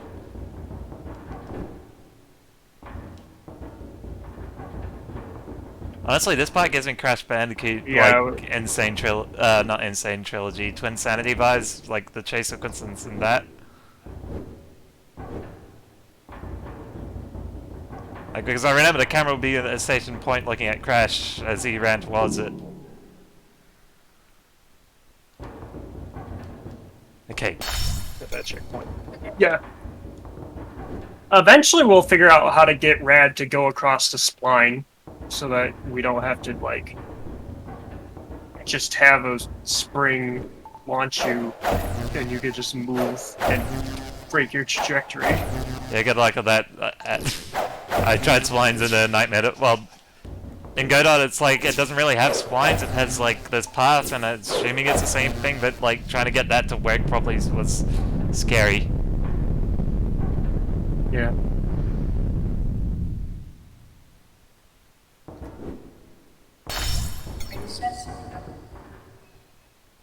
I just had a mechanical voice say princess. Oh, okay. Yeah. That's really cool. That last... Yeah. I wasn't sure how this would work, like having... Because it's pretty much set up in a sequence. If anyone knows Unreal, like, sequences is like... I don't know. Having stuff move on a timeline, I guess. Oh, yeah. Yeah, and it's like a video... Yeah. To explain, it's like a video editing timeline. Yeah, Godot has that. It's the animator. Yeah, so I'm like...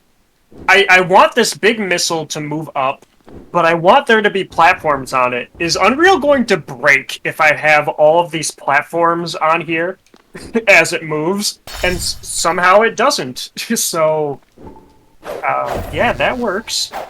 It's like everything is set to movable during that cutscene, and then when they reach the end, it sets them all to static, I guess. So these grappling things are interesting because it's like usually when I think of grappling I think about swinging under, but in this game you swing over them. Yeah. I don't know. I was trying to think of, like, if the player goes too... Or does the player go too high? Do we need to, like, lower them? Do we need to have it do something else? I don't know. Oh, thank God it comes down. There's a lot of stuff we need to... I think it's cool. Yeah, I think it's pretty rad. Oh, yeah, the elevator. York! Yeah, Jazzy Man, earlier you said Twin Sanity Wars, that's exactly what I was thinking of.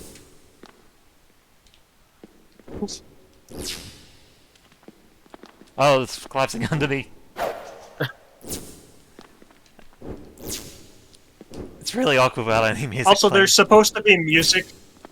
Yeah, there's supposed to be music playing, but because of the streaming issues, it doesn't play. Okay, I think we're in the boss room Don't now. worry, when you get to the boss, we'll play music. You're almost there. There's supposed to be another missile chase here, but it's not in yet. So what's like the level building process? Like how do you block this out and like figure out? Place a bunch of blocks around, and if it's fun to maneuver, then I start exporting those to Maya and modeling it, and then bring it back in. Yeah, it's like my current method's just like transferring because building blocks in Blender is kind of a nightmare. Yeah. Google SketchUp, that works, I guess. So I assume there's supposed to be like a cutscene here. Yeah, the white, like this. Eventually there'll be a cutscene, and then this white screen is supposed to play a video, and the video is in the files. You can find it on your computer, but it won't play it, and we don't know why. It broke when we updated to Unreal 5.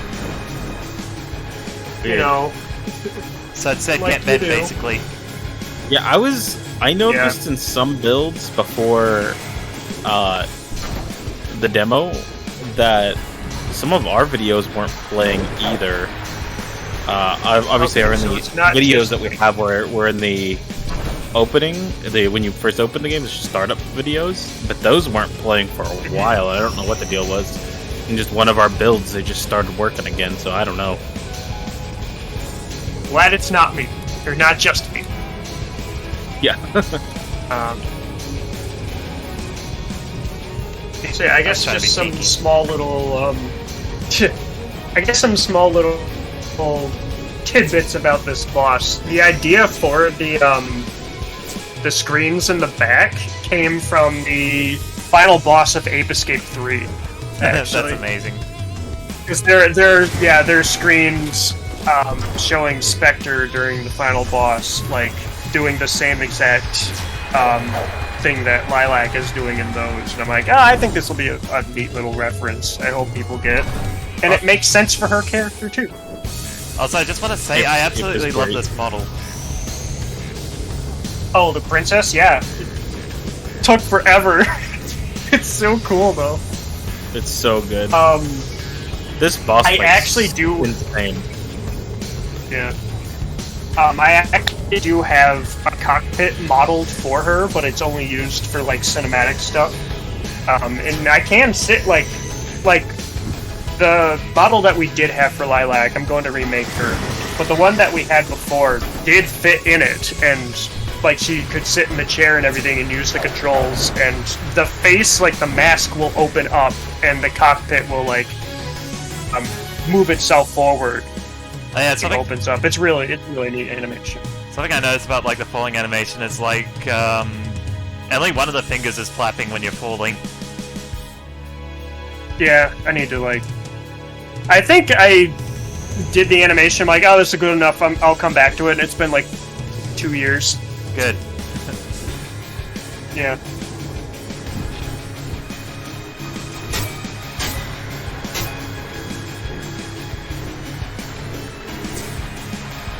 So what's the I sorry? do plan to have. No, I want to give her more attacks. It takes a lot.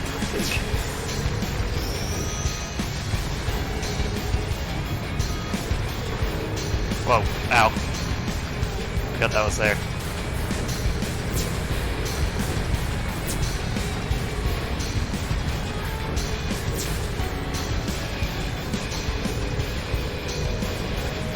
Damn it! Oh, do I have to do the whole fight again? Yeah, you don't have to if you don't want to. I'm like probably gonna die. It's like 2:30 in the morning. Yeah, I think we'll end it here because it's like we played this one for like an hour now, and it's like I didn't want to keep you up too late because you did say you were really tired. Oh wait. Oh okay. Yeah. Yeah. Well, that was You see, I say that, but I'm gonna like be baking, a little bit here. Sorry, go on. No, I was just saying, it's like anything else you want to say about the game, like any shoutouts or like things, like Steam wishlist or like Patreon you want to plug. Yeah, go to Patreon, I guess. I don't know. Hold on. Let me see if I can. Can I link that in the chat? Does that work? Send a link to me, I'll paste it. worked. Oh, it worked. I was able to put it in the chat. Yeah, but it's not showing it on mine. It's showing it as like Yeah, it's 3 censored. stars. Oh, frick. Yeah, it's spam prevention. Just send it to me and I'll paste it in there for you. So put it in Mikeless. Yep. Okay, got it. Copy, paste.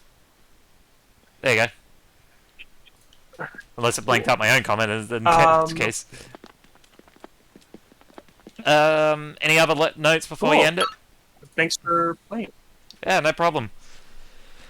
Okay, Tell me to go to bed. Oh, we didn't link... Yeah, Sorry? for me, it's almost midnight, so I'm gonna have to go as well. Yeah, sure. Oh, I guess I'll link Outclass Hunter too, just in case. there, because we didn't do that earlier.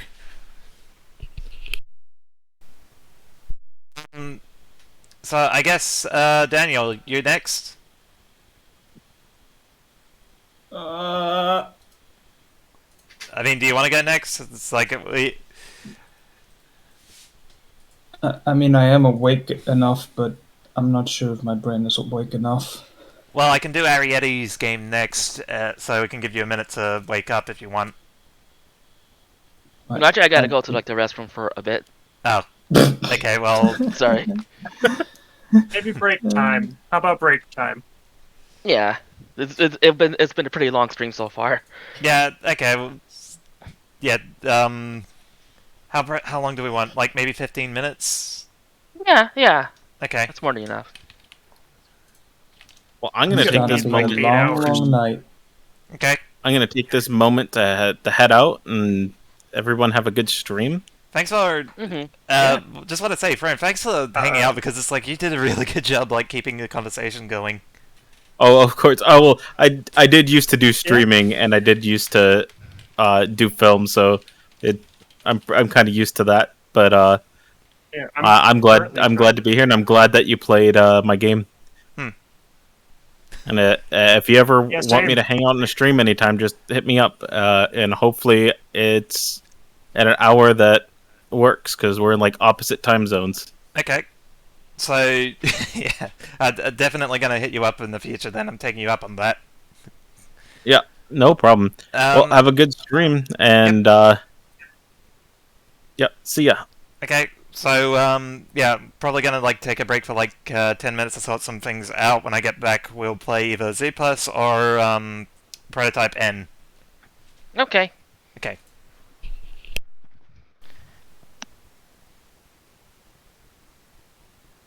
I'm gonna go to bed. So good night.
just gonna be sitting here for a bit until the break's over. Yeah, everyone's got good emotes.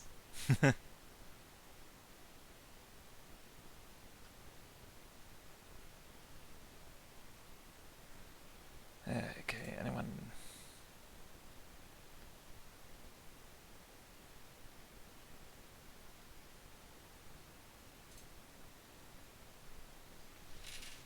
PC so I can properly respond to things in time instead of using Steam delay.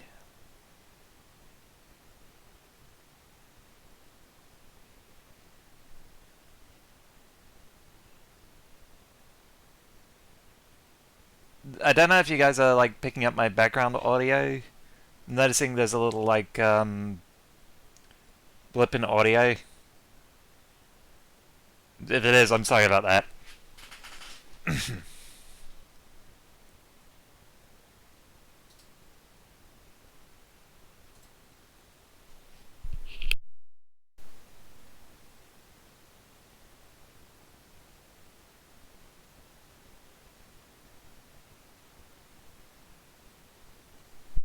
That's good.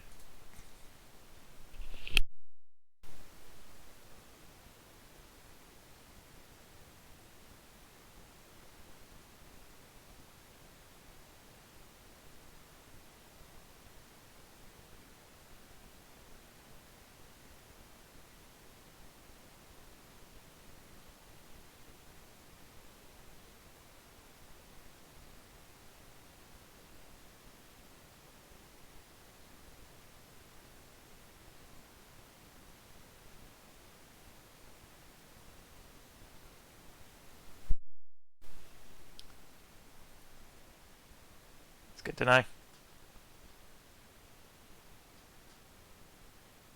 Yeah, definitely think if I do this again next year, I'm probably gonna have to like get somebody to be like my designated co-host because it's like I struggle doing this alone.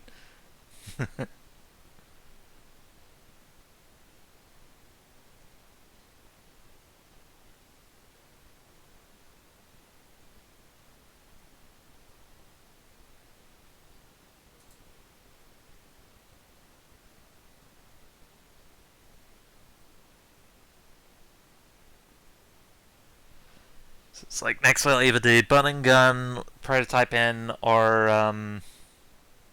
ZuPs. I think that's how it's pronounced, ZuPs.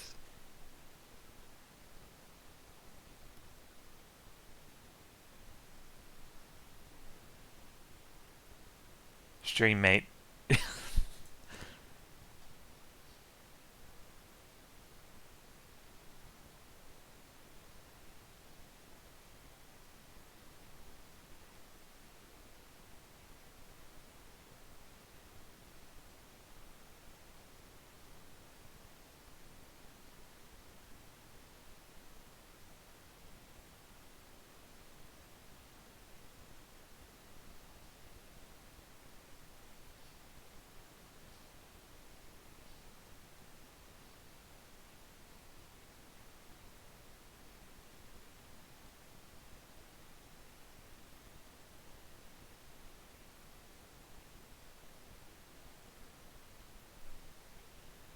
I've been on dev stream. Not yet. And if I did, I'd have to make those like Patreon thing. It's like I'd love to do like Patreon streams, but it's like I don't have a big enough audience that really watches that. It's like I struggle enough just doing public streams.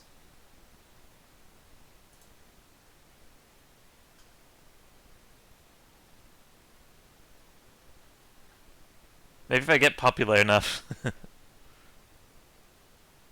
I'm back. Oh, and someone joined. Oh, hey, Ari. Huh? Who joined? Yeah, I just heard the join button noise. Oh, that'd be Daniel. Okay.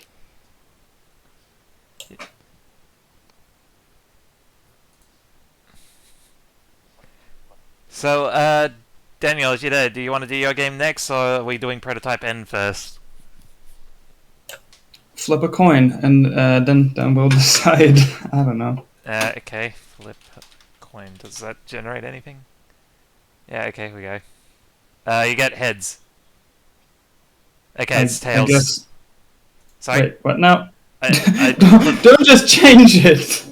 No, I said What? I said your game's on heads. I flipped the coin. It got tails. So we're doing prototype, and unless you want to do yours first and get it out of the way. Nah, it's fine. Okay. Okay, let's start prototyping then. Okay, Arrietty, this is your game. Yeah, it's time. Okay, just give it a minute to show up.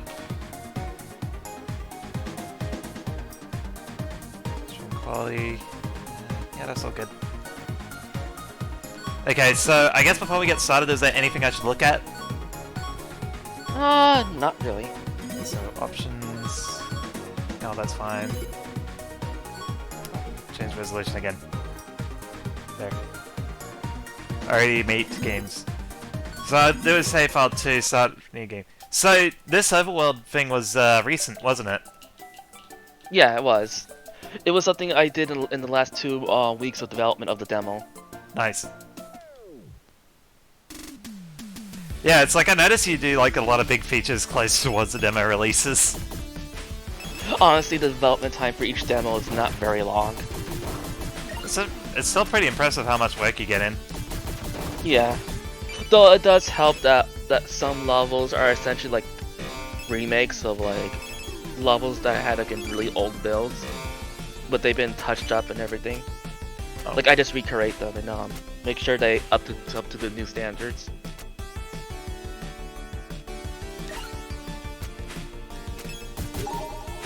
So I guess I should probably ask, what inspired this?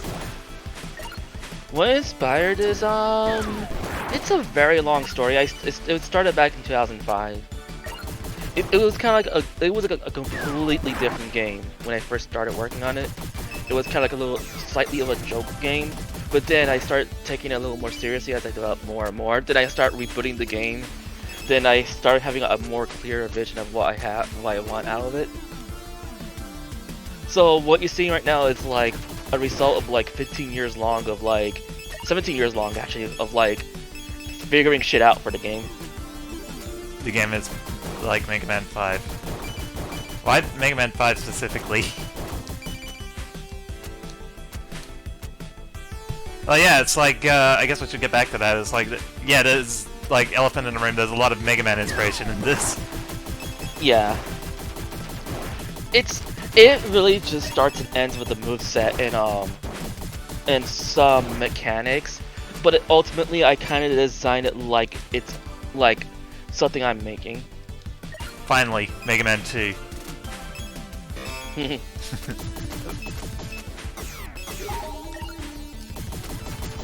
Like, it's been inspired by a whole lot of games. So it's not just Mega Man. Yeah, it's like you can see a lot of Mario and like Sonic references in this. Well, I wouldn't say there's... People will mistaken the turtle bots as a Mario reference, but it's really not at all. It's just because I like turtles. I want to make a cute little turtle robot. So like a lot of things that I created in the game are not necessarily like a reference. Like there could be some inspiration here and there subconsciously, but then there's like, no, it's just something I just come up with.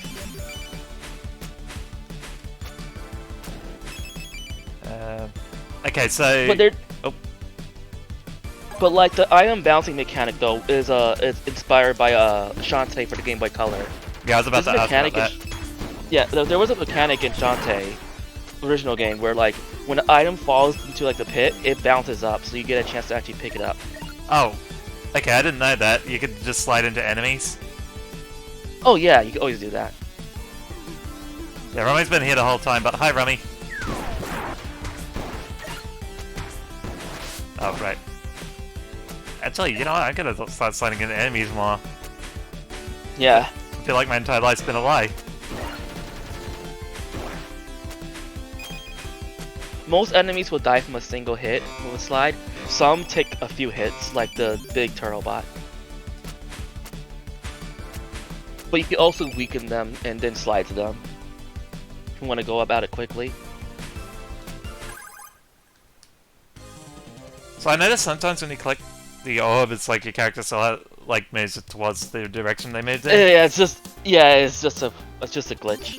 You have to let go of the button when the movement button when you collect the orb. I've been trying to fix that. I don't know why that's not being fixed. Yeah, you also mentioned to me before that game ideas to steal. Oh no. You mentioned to me before it's like you've been like thinking about like Nadine's world. Yeah. Like the gems are actually important to the world. There isn't much written about it yet.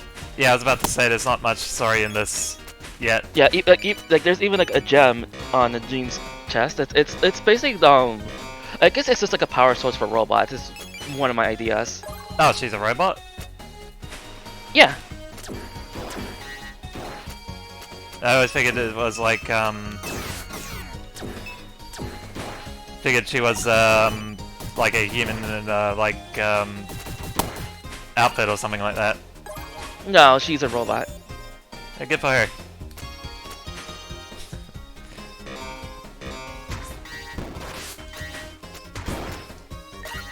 This is Mega Man lore. Okay. God, what other questions could we ask?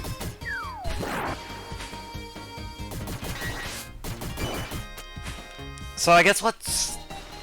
God... I'm starting to run out. Sorry, I'm like caught outside here, but it's like I don't know. It's just like how like the weapons, right? Okay, like did you have anything you wanted to say about the weapons? When I first made the game, the only weapon was actually the remote missile. Right. Like the game, it literally started off as like even less of a Mega Man like. Oh, I didn't know you could control it. When you said remote, that just popped into my head. It's like, oh, you can control it? Yeah.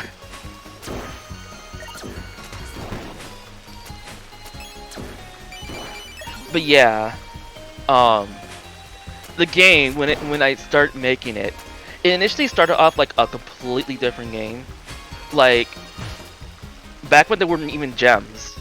Like you have just your missile, and there was also like 1 health. But you also had like lives, so when you die, you just respawn back to where you died at, kind of like Contra. Yeah, you mentioned... Yeah, that's right. You mentioned earlier it's like this was originally a joke game? It was originally, yeah, like in the very, very earliest incarnation, but that quickly changed. What was it, the joke originally? I was messing with a friend, if I recall. I don't remember much of the details. There wasn't really much to it. But then it was like, no, you know what? I'm just gonna make my character playable instead. Back when I had a Sonic OC. Okay, I was wondering what would happen if I did that. Oh no. Or did you just break the game? Yeah. Well, thankfully the game is actually not broken, I think. I did actually fix a bug where it does to prevent that. Yeah, I was just curious because it's like, yeah, it's like if you don't let go of the button, you'll just keep walking in the direction. Yeah. So, that one I was basically asking for it. Like, as long as you keep holding that button. But if you stop holding it, you can't move again. But yeah, that's another question I wanted to ask, is like about accessibility options. Like, maybe there could be an option for like if Nadine falls down a pit, she just loses a bit of health and bounces back out. That was something that's been in my mind for a while. But it also makes me wonder if I am also like lessening the tension of the game. Give me a second. But I do plan to add like difficulty. Yeah? Oh no, this game has been rebooted programming-wise like many times. The last reboot was in 2020. Because this game was built off a framework that was built off of Sandro Gomez, the 2019 demo. Yeah. Sorry about that, it's like somebody was just asking me about something I needed to sort out real quick. Yeah, so you have like secret exits in this game now. Yeah. Yeah, I'm curious to see about this level. Unfortunately, I do not have the time to make that level for the demo. Oh, for a So second it I was thought there was bad. a. For a second I thought there was like a hidden code you could enter to still access it, like a debug. That'll be really funny. Actually, yeah, while we're at it, is there like any secrets in this demo? I mean, the secrets are like the ones that you probably already found, like just ones that get you like extra like the extra gems or like the data chips.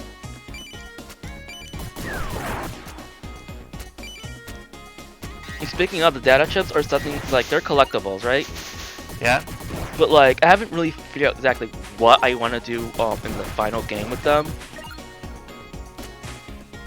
But they'll definitely have a bit of, but they'll definitely reward you with something.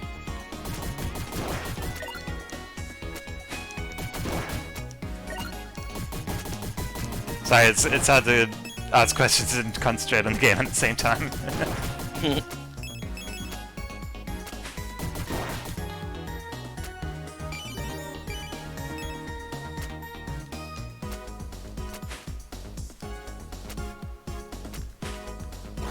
Oh, right, yeah, I remember you saying this.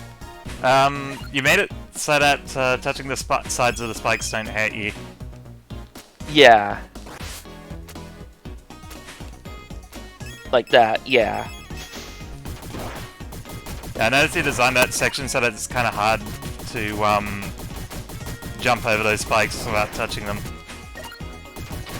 That's only if you slide jump. If you do like a normal jump, you should be able to go over the fine. Because the thing is that slide jump Oh yeah, I know. reduces your height, and that's to actually balance out the momentum you get from sliding. I feel like it would have been OP otherwise. So what inspired the enemies? Like you mentioned you like turtles before. I would just come up with like ideas what would fit for the environment for the stage. So I wasn't thinking of like anything in particular. It was just like, oh, a bagworm, oh, crab enemy, stuff like that. The hornet enemy was actually a last-minute addition to like the 2020 demo. Like literally the last day of the edition. Goes like, oh, I should put something here. And like, oh, I should probably put wasps here. And I put like a wasp's nest and stuff like that. I want to see prototype and version 1. Oh man, it was a completely different game. It wasn't even called Prototype N or anything. Prototype, no.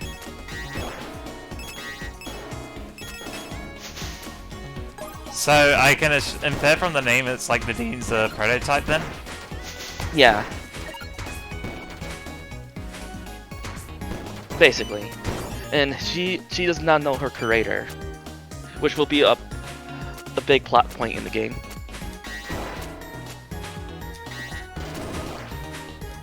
Sorry for making the joke here, but robot that doesn't know their creator? Uh-oh, I hope you're not gonna get sued by Boingy Boof. I don't know what that's a reference to. Remember the Archie comic stuff? Like, no, not Archie comic. The IDW thing? Where, like, they got accused... am I getting the reference right? It was like, Boing Kid tried Oh, to... that. Yeah, sorry for bringing that back up, but... It's okay, as long as it's lighthearted. You didn't actually have to come back all the way back up there again. I know, but see, I'm stupid. That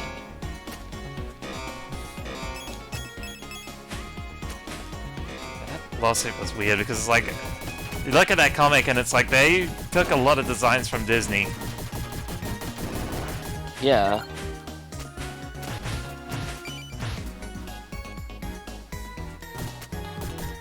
Yeah, I only watched a video of it covering the comic, but looking at it, it's like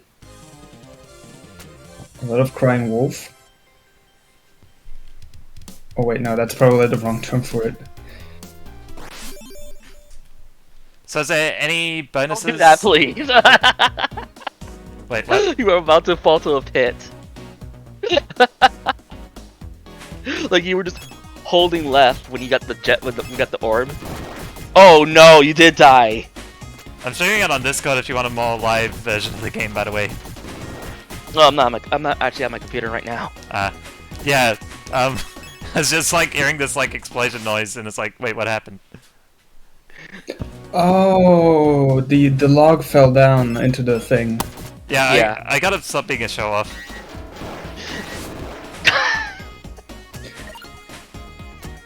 Well, I gotta Wait, fix does- that bug. will that invalidate your like challenge win status now? Probably. Yes. Yes, because your gem and your score resets to 0. Okay, so the check or like the save word is only the on the screen transition out to the level select. Yeah. It's between that. Oh no, she's sliding. She do be sliding.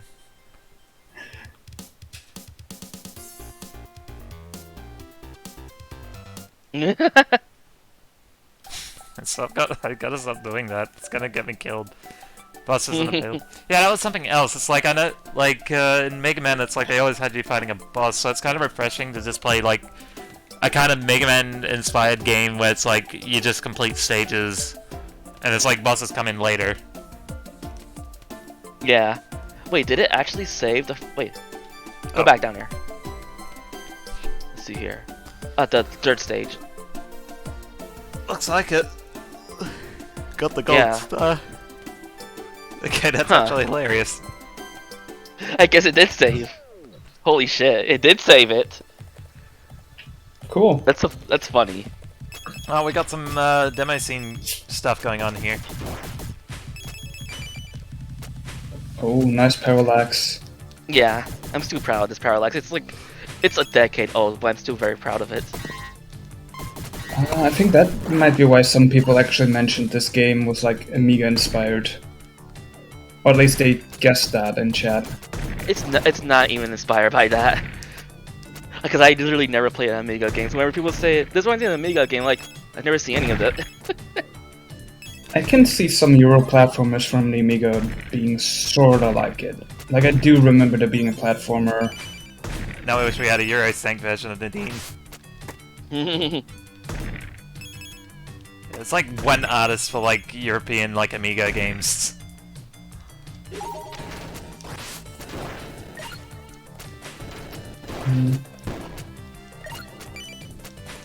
Oh yeah, didn't they try to make... Oh no, I just remembered something weird. Hmm? I think back in 2000... I don't know when it was, like 17? It was either 2017 or 2015. I was at Gamescom and they presented a Amiga OS PC, Whoa. which was like a new OS, probably like a Linux-based one, which was just made to recreate the experience of playing an Amiga. Okay, here's the room that messed me up before. Like I was talking. Puzzle time. Yeah, it's like I was talking to Arrietty about this because it's like I just came in here and pressed the buttons without thinking or looking over here.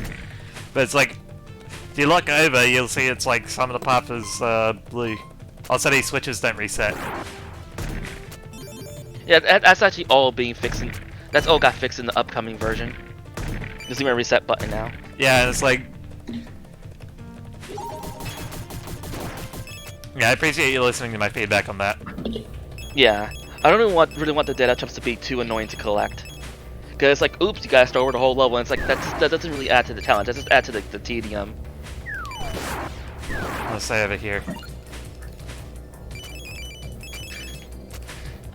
Kept missing that. I'm pretty sure I finally got it. Also, just curious, is there only one big yellow gem? Is there only like one yellow gem per stage? There's actually one or two usually. Ah, okay. So what will its It gem... just- And it was kind of by accident. I was like, fuck it. It's kind of cool that way. Beefcakes, the beefcakes. I mean, it kind of works as a reference of sorts. So do you get... if you're Just gonna say, it's like, do you get anything for collecting everything? like literally like all the gems in the level. Yeah, or like the card or something like that. You know, like in the full game, will you be able to buy upgrades or items or something like that? I've been thinking of some ideas. Like, at most you're just gonna like be able to just buy things. But I will never make it so that you have to collect like every single gem there is in the stage, because I feel like that's a really good way to like a good pace breaker. Because like the challenge score is slightly lenient in that you don't need to collect all the gems in the stage. Like you can miss some, you can still make the challenge score because it's just based on your skills of both exploration and combat and timing. I appreciate that the spikes aren't instant death. Yeah, I do not like the idea of like, I find instant kills like obnoxious.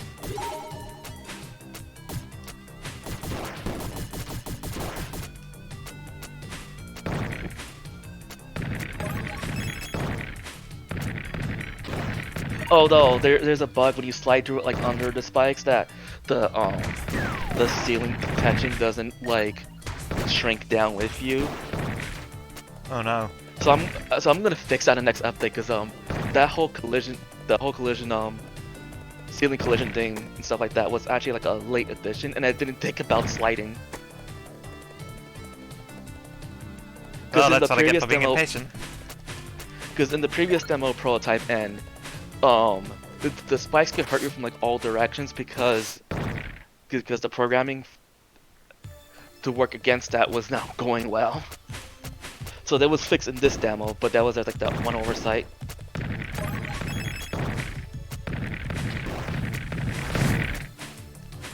Oh, I'm taking a lot of damage here.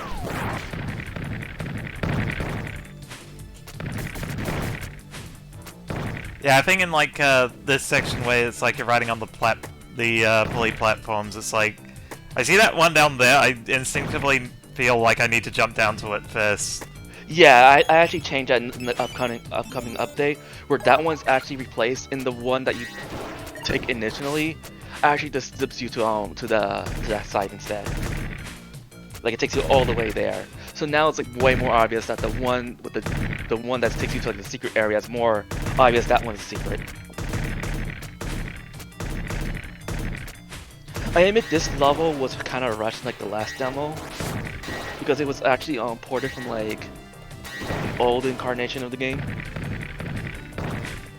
Like a lot of the level design is actually mostly the same. It actually holds up extremely well, so I didn't have to change too much of the stage. Like the major thing that was not included in the old incarnation of the game was the boulders. Like there was no boulders falling down and breaking. That was actually something that was added in the last demo when I brought this level over.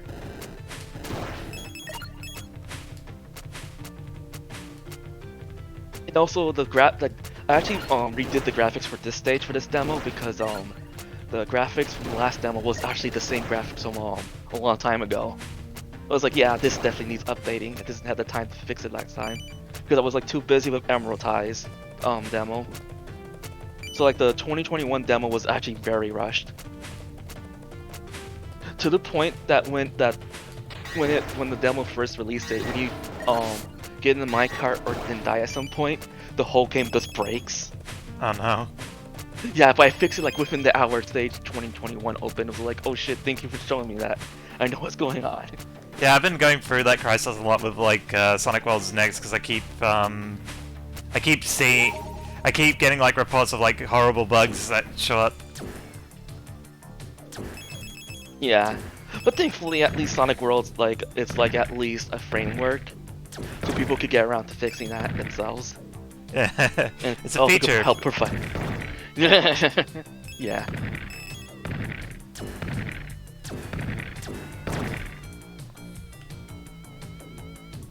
Minecraft section I'm really proud of. You know, actually that's another thing that the old version of the stage, like from like way back then, didn't include. It didn't include the boulders on the rails either, and it had the missile there. Now it does. Yeah. The level design was the same otherwise though. It was just like it's just the same, but instead there was like oil on the floor. Ah. Yeah. That was like the main difference was that instead of there being shooting, you had to avoid oil. So I felt like, yeah, but you're just jumping over things over and over. So I feel like just bringing the missile here to mix things up. Which was actually already a mechanic in the old incarnation of the game, which is something you don't see until like the next stage. Because this stage was actually from the old incarnation too, and that was where it introduced the missile. But now instead, this one introduces the oil. Oh, So they okay. so they both kind of swap roles there. So it's like, yeah, I'll just make so like I just felt like that's a better balance for things. Because yeah, now you don't have to do the minecart thing. Now like only one more thing to worry about. It's just jumping again. So it doesn't overwhelm the player that way. Yeah, so are you inspired by Donkey Kong Country for these? Partly. I think it was more because I just like minecarts. What about Pac-Man 2: The New Adventures? I didn't get that far back then, so I didn't know about it. But one inspiration was actually Rocket Knight Adventure. God, Rocket Knight had like a gimmick. Rocket Knight had like a gimmick going for like every stage, didn't it? Yeah, it did. Rocket Knight representation. Skip it. Height. Bop. Yeah. It's a very great game.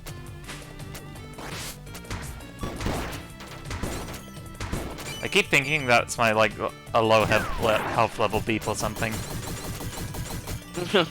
No, it's just the bat going like, beep, I'm gonna blow up, I'm gonna blow up, I'm gonna blow up, I'm gonna blow up. Can you make him make those sounds, please?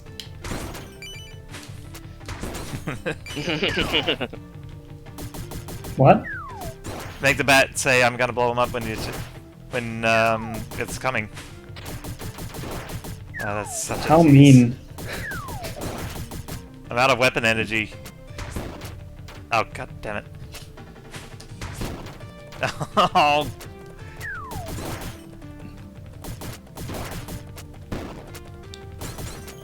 Do you have hello, ma'am, do you have weapon energy? Oh, these guys don't climb up slopes.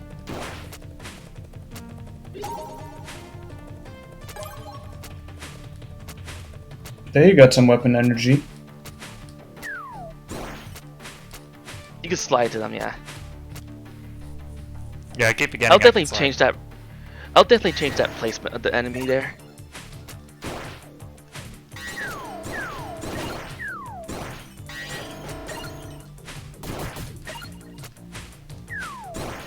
Poor bad robots.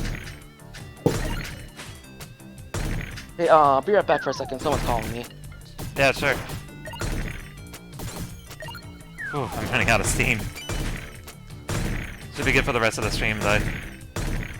Whoa, okay, this part's, like, really laggy.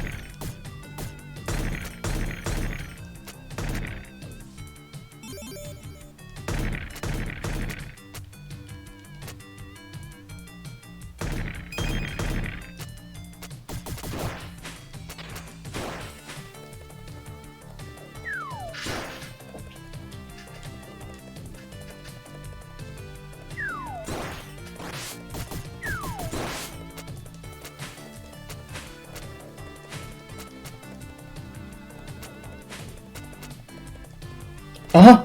Hang on. What's that? Yes, it moved by like a pixel when you jumped against the wall.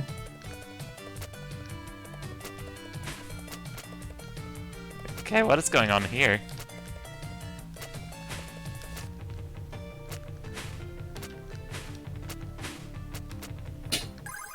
Why does it do that? When the power of the robot too strong. She got, like, springs in her steps. Okay, I think this is the last stage in the demo. Or could it be psychokinesis? Probably.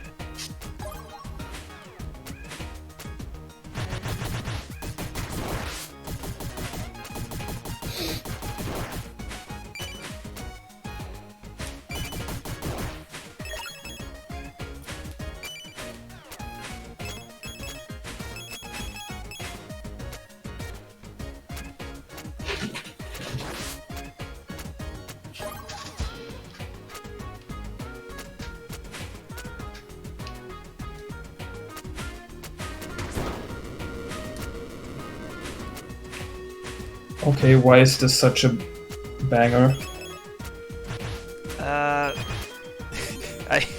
I'd answer that, but I don't want to get the fact wrong. Because, like, I think Arrietty told me who the composer... I think she said, like, Wolfie did some music for the game, but I'm not sure exactly which ones.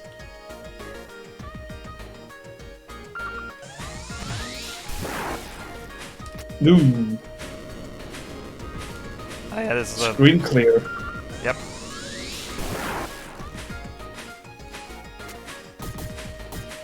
Okay, good, this game doesn't have respawning.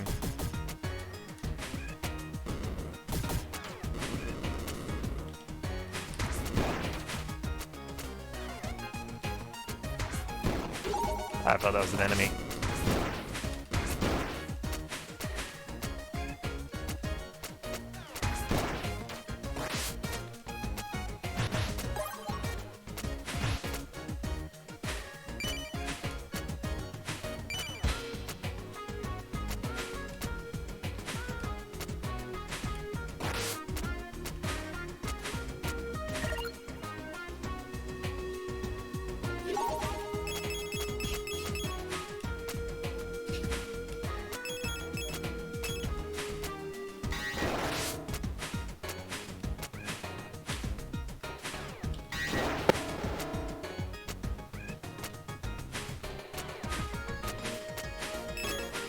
Playing till she gets back, but it's like, should I say something?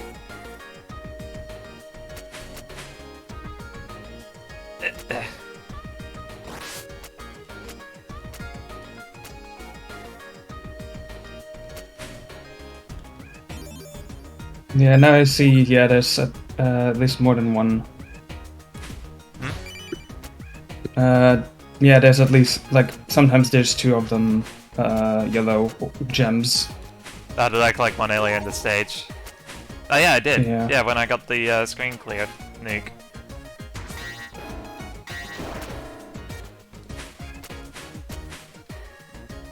The reason why I was asking that is because one of the treasure games, Mischief Makers. I love that one.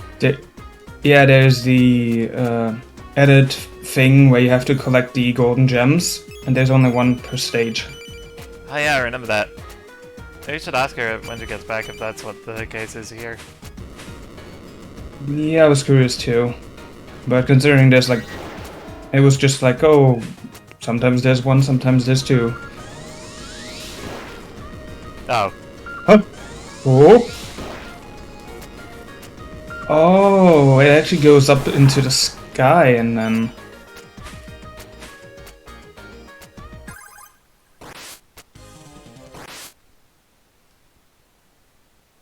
How dare you?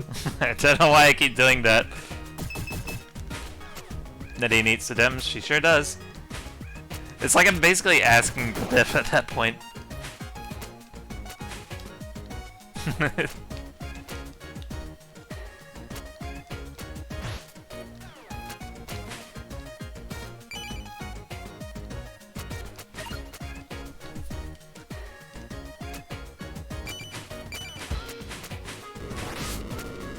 I guess if Arrietty doesn't get back, we could go back to a previous stage and try to get like a good score on like one of the levels I didn't get a score at, because it's like I would like to wrap it up with her around. Makes sense.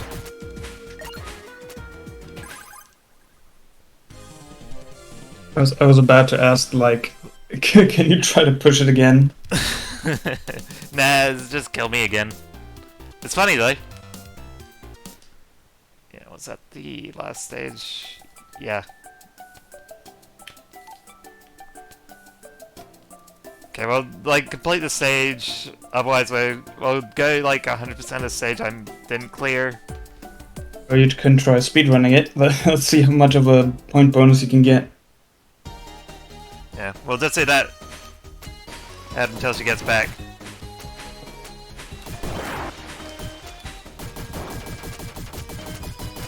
But yeah, it's like a shop system or something could be fun. Whoa.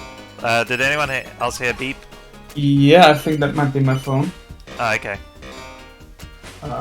For some odd reason, my phone seems to be interfering with my microphone. I mean, come on, it's Hi, Rob. weekend. I can just turn it into like plane mode on. Yeah, I was wondering because I heard crackles on my end, so like I keep hearing crackles, and I'm like, oh, did I forget to plug in my headphones all the way? But no, it's something is happening with the wires inside the mic that is picking up all the phone stuff. So technology is amazing. It's amazing what the future can do. Welcome to the next level.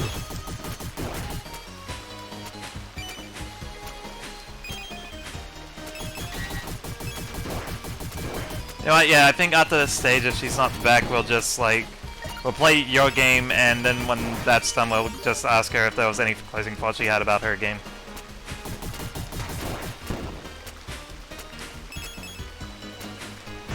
I really like the, I'm not gonna lie, I really like the SNES-inspired stuff in this game. Hmm. Like, I'm pretty sure I've seen the font used for the level select in Sorry about any that, I'm back. SNES game. Ah, there you are, Ari. We just beat the Sorry, how Molten level. Sorry? Yeah, I did sort of watch it while I was on an emergency call, but everything's okay. Emergency call, is everything okay? Yeah, my friend was. Yeah, it's just this thing. My friend was having like mental problems, like really bad ones. Okay. But I helped him. Okay. We will not press any further. Yeah. Can you do it with this orb as well? Yeah. So, you had any questions about the game while you were in the crystal and the lava level?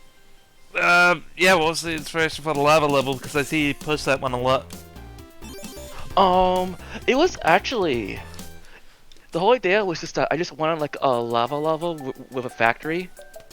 But fun fact, that stage was actually meant to be for someone else's game, like a very long time ago.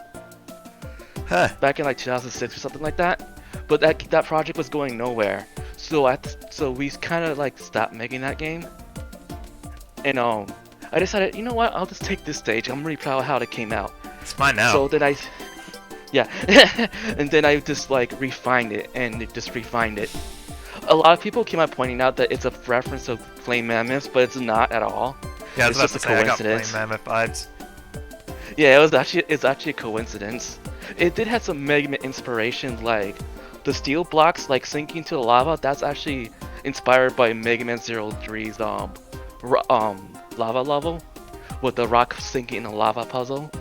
That was the inspiration.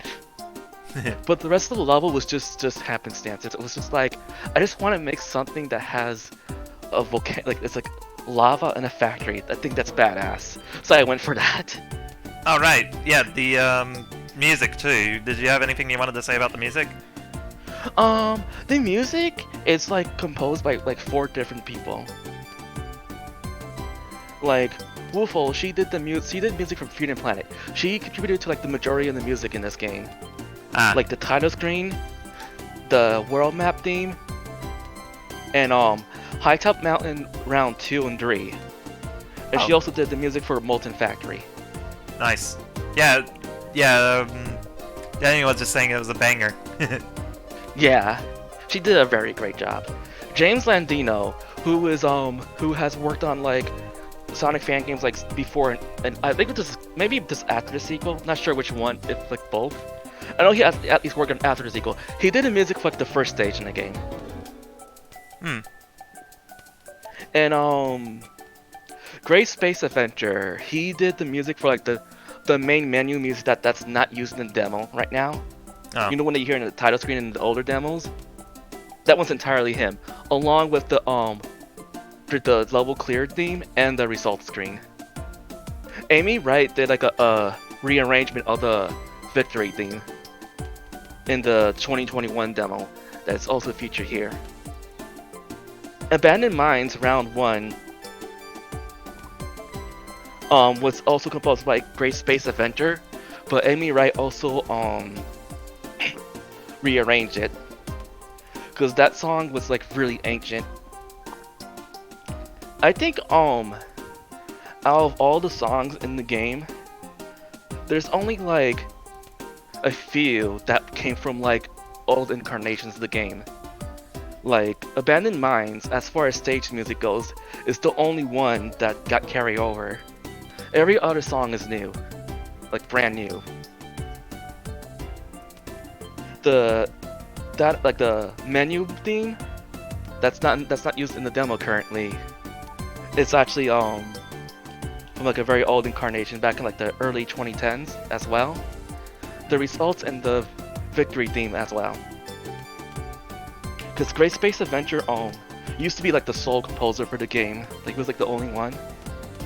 But he has kind of moved on like during those years the game was in hiatus. So I wasn't able to get him back, but he said that he could still I could still use the music for the game. And even have people like rearrange it or make new songs if they're pleased to.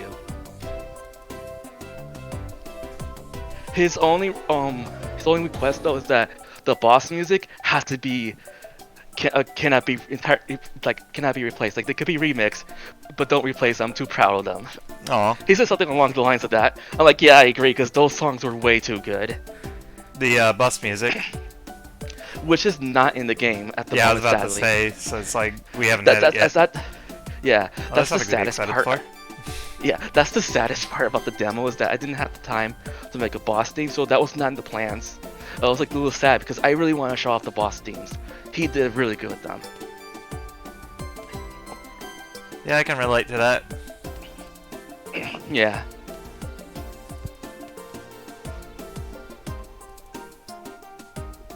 So, is there anything else you want to talk about or like for me to show off before we wrap up? Hiding the buses from us.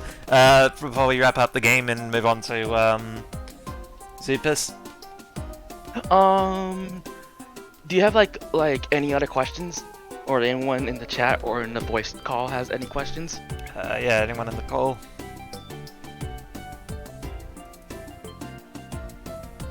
They might be a little bit behind the stream, so I'll give them like a minute.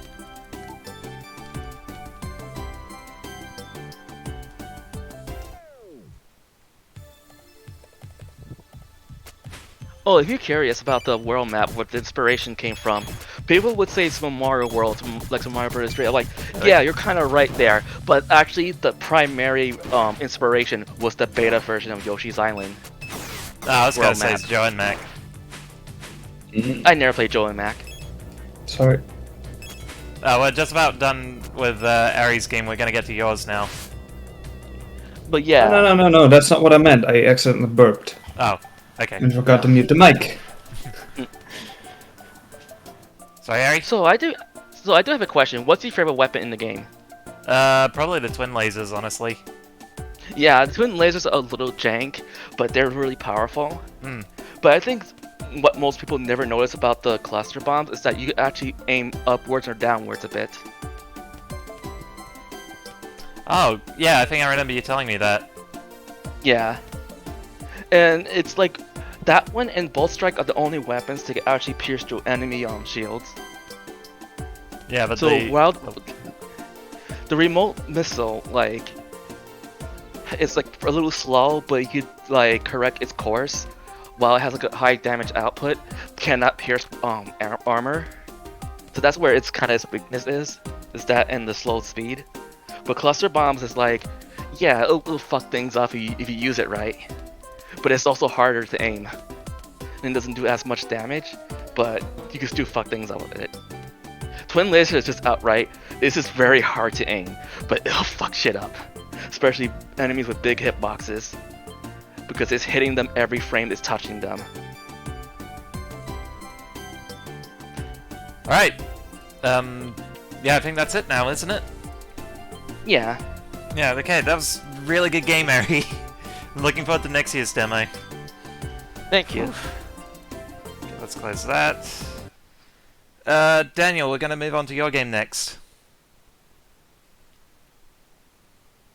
It is time. It's time? Okay, cool. Just checking. It is time for... Okay, so waiting for the stream to catch it. Okay. Yeah, so the first thing I noticed is that you have support for all these other languages. Oh boy, yeah, that. Yeah, it's like, what inspired that? I guess. So because yeah, ooh. I'm actually thinking about it. How did that happen? I guess I was like, oh no, this game is like short and like a puzzle game and just has a bit of story, and it's like it might be better if there's like multiple languages for the cutscenes, Hmm. so that people from different. Oh yeah, that bug. I Bug. forgot to fix that. Oh, the window resizing? Yeah, because of the way I did the window resizing, it was possible that could get off screen. And if it did that, people wouldn't be able to play it, so it's now stuck at going back to 0, 0 every time it does that.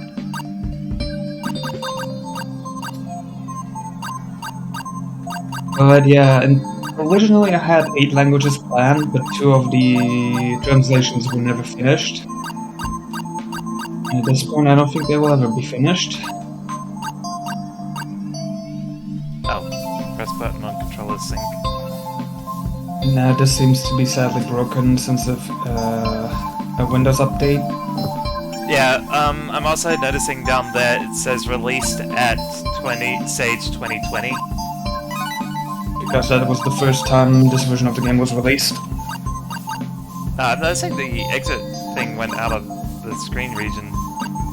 Yeah, original is just a 4x3 game, so things that are off screen aren't really hidden with another thing. Because I think Game Maker resizing is kind of like messing with that. That's freaky. So, I guess we'll go for the intro. So, yeah, I noticed these characters here. I don't know if you've been pwned by the Foxbat hero. I'll just let everybody read. Oh, sorry? Yeah, for the story I tried to go for more like a cartoony feel with the everything.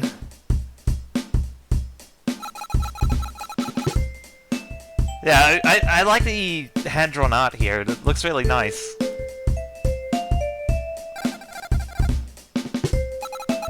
And then Sorry, I'm bad at advertising my own game. That's I'm okay. bad at selling my own game.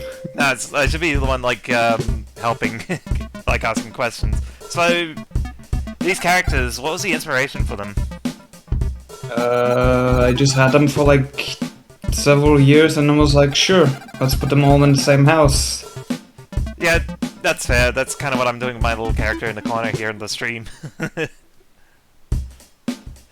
But it's like, yeah, they're cute. I like them. Also, this Daniel guy reminds me of a friend that he sat. Because it's like he loves winter and like snow and stuff. So it's like I was just saying, it's like, hey, this character reminds me of you. Yeah, proving my point. What was the question, Arrietty? Didn't say anything. Oh, your mic was Yeah, I picked up something from my laptop by accident. Sorry about okay. that. So, yeah, this is a puzzle game, right? Yeah, I know that's a puzzle game, sorry. Yeah, essentially, this was my second game I ever tried programming. Oh, really? Wow, that's actually really impressive. First game was a shoot 'em up because I got the weird suggestion of, hey, shoot 'em ups are so easy to program, you should do that as your first thing. Then I did. Then it feature creeped into a thing that I wouldn't be able to finish until like 10 years on my own.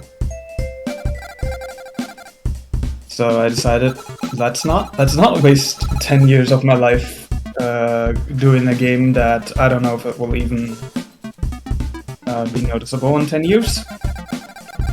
So I decided to just make something more quick and something simpler. Like a puzzle game. Yeah, it's like I noticed the animations are like really smooth too.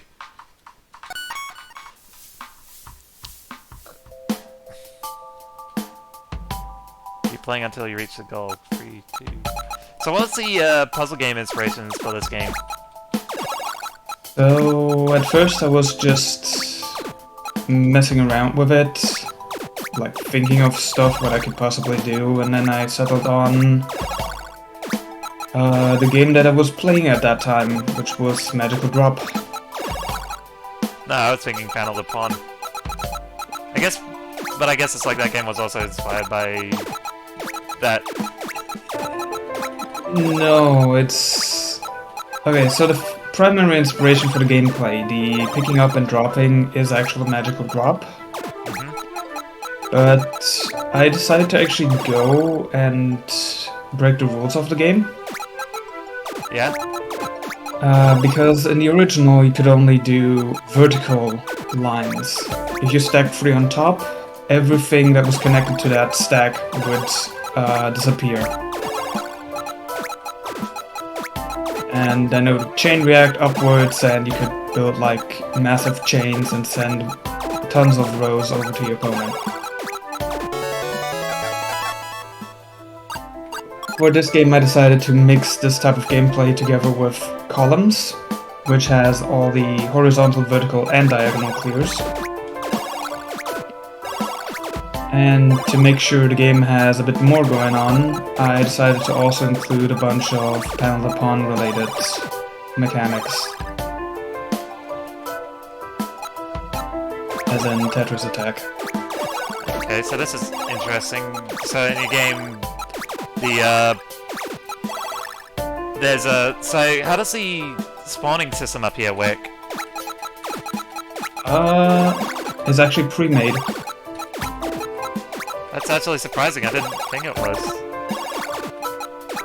Because I realized, what's the replay value of people playing, like, platformers? Because when I first made the demo for Sage, I was, like, still thinking, oh, it has to be sort of related to platformers in that regard.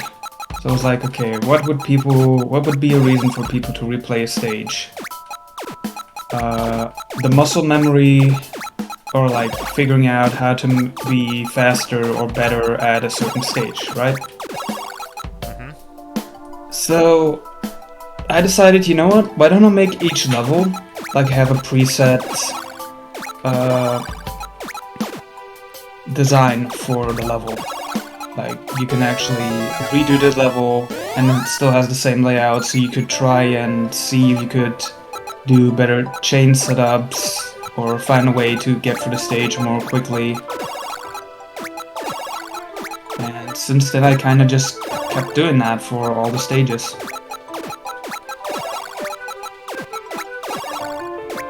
I think it gives it a unique spin to it.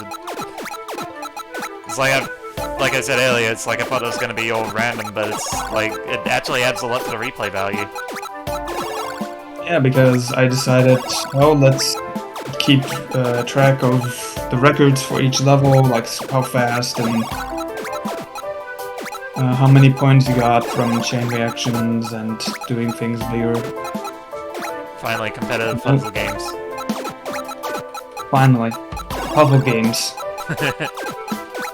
Puzzle games at a platforming indie game expo. No way.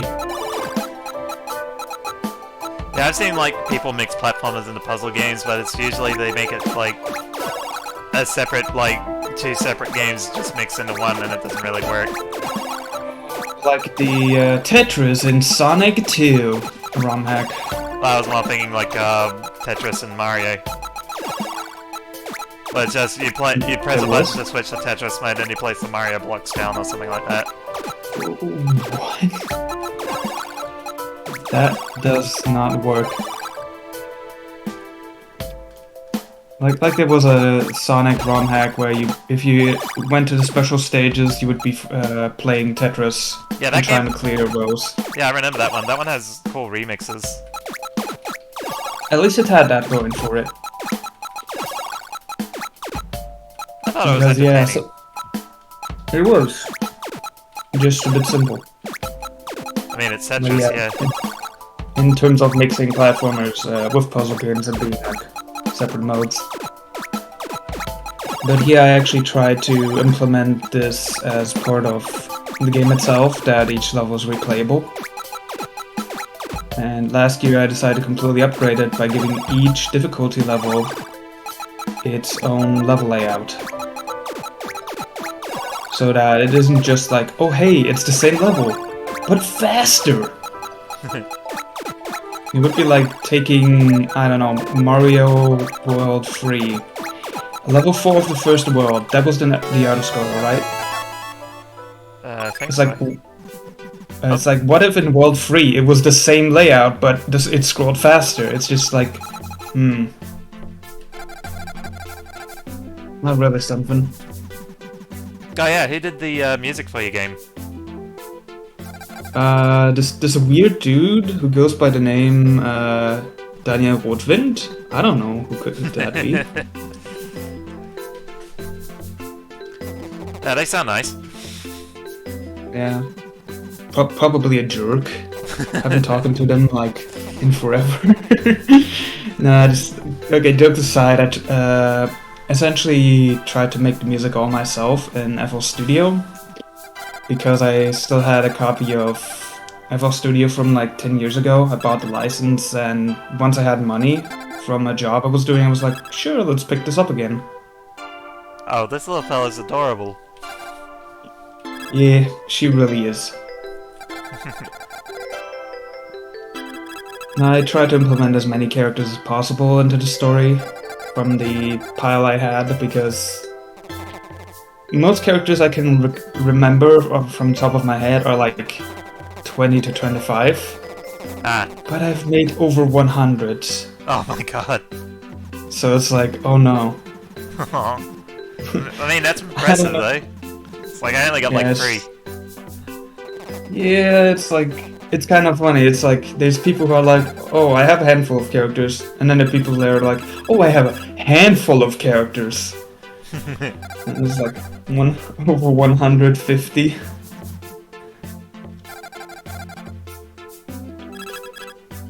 But yeah, as for the drawing, that was done by a friend, which I would link in chat, but their Twitter is a little bit not safe for work at the moment. Oh, it's like, is that a credit screen? There is, yeah. Okay, I'll just do that. Oh, okay, we're playing... Oh, there's snow in this one. So yeah, originally there was another artist that was gonna work on... Thanks, Discord.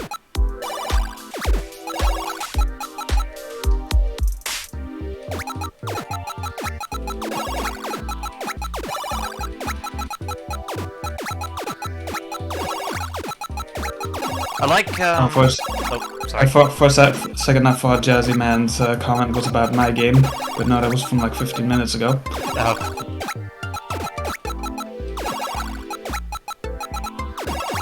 Whew. It looks pretty fun. I do enjoy Magical Drop. Yeah, I was gonna say, it's like the cutscenes are a nice reward for like making it through a few stages. Yeah, the cutscenes themselves are inspired by the comedy cutscenes from Puyo Puyo. And more like the classic Puyo Puyo Fever era, where the characters would still move around and sometimes even show objects or use objects instead of just being in one place with text and then occasionally switching the portrait. I decided to include at least a bit more movement. Okay, so you can pick up the snowballs. Yep, that's to prevent the player from accidentally soft-locking themselves. Because some layouts do have an entire row of snow. And it would... yeah, if you couldn't pick that up, you could potentially soft-lock yourself, and then you couldn't do nothing over than race the playfield until you... Die! ring out. Yeah.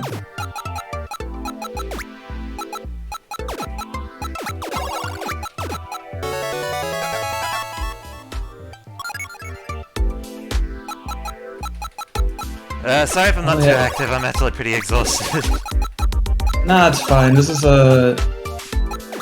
What was the meme? Relaxing puzzle games to chill to.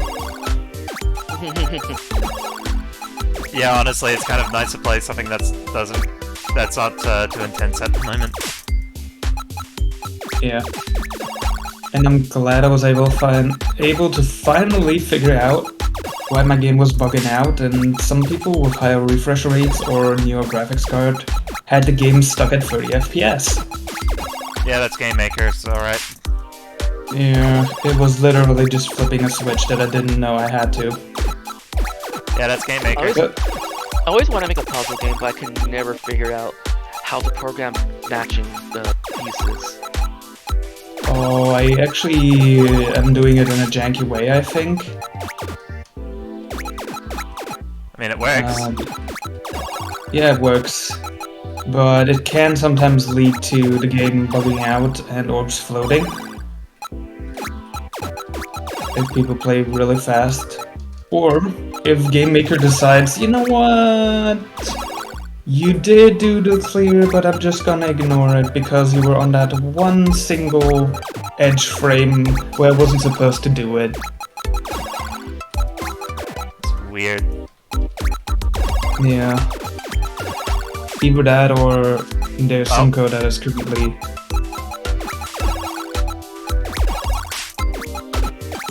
I blame Discord on that one.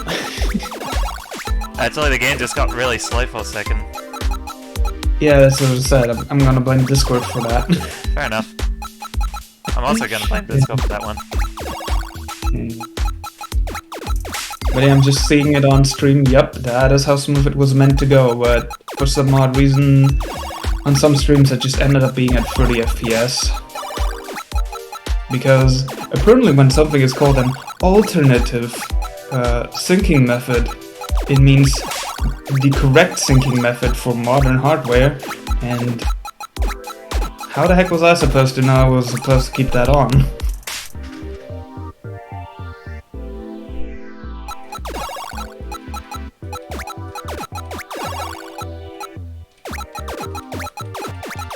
Whew. Okay, is there anything else you wanted to talk about the game? If you have any more questions, I can answer them. Let me think.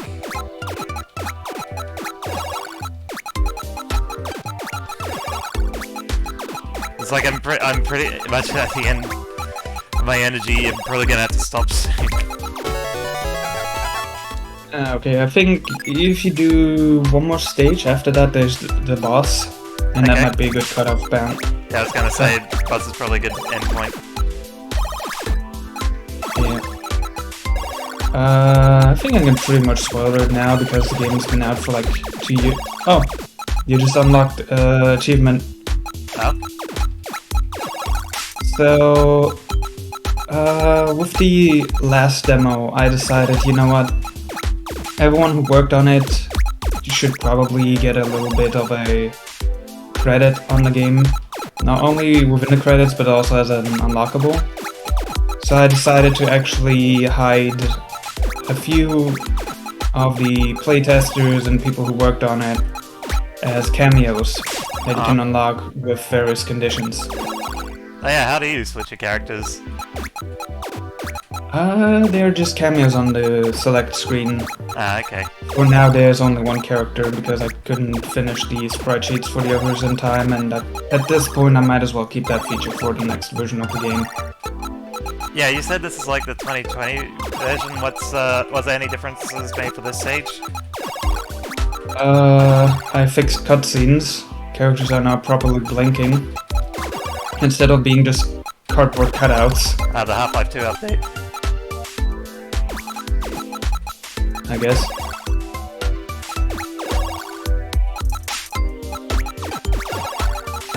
And menu navigation has been streamlined a bit with actually being able to press the X key for going back instead of always using escape or backspace.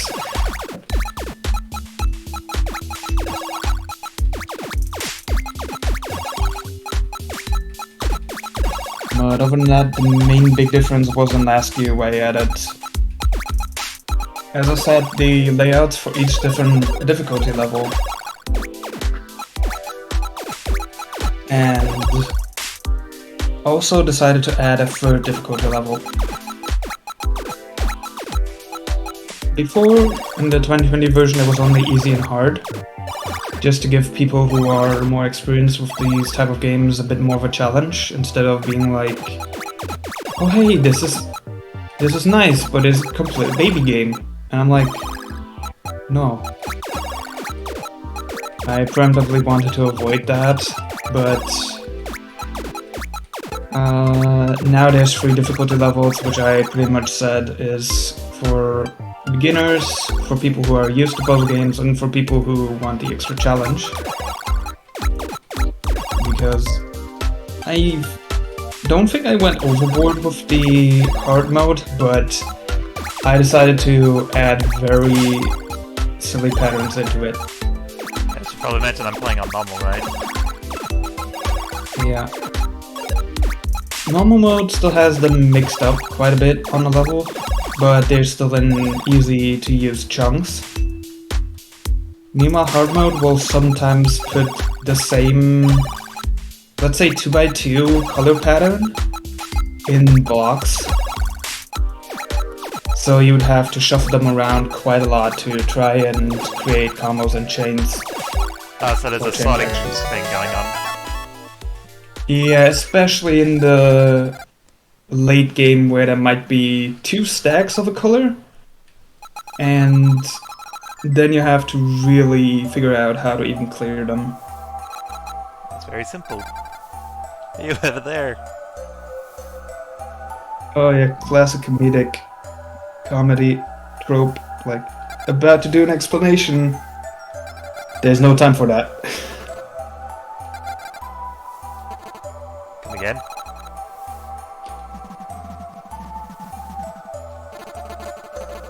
Excited today, at least around here.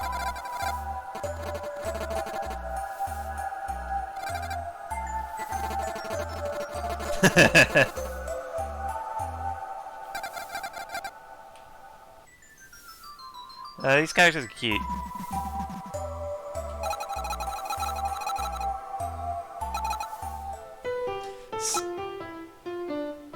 I thought this was gonna be like a Charlie Chaplin song for a minute there. It's almost like thematic. You froze me. Yeah, you see that bunch of snow? Yeah? If the snow would not be movable, you would immediately be soft locked at that point, so Ooh, I decided to make snow movable, but it will not erase if stacked.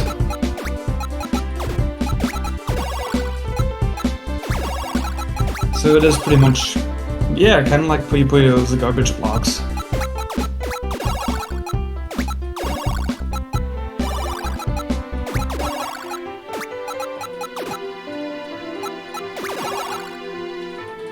So thinking about it, there might be a way to do like a panel upon style garbage block as well that turns into other blocks or orbs.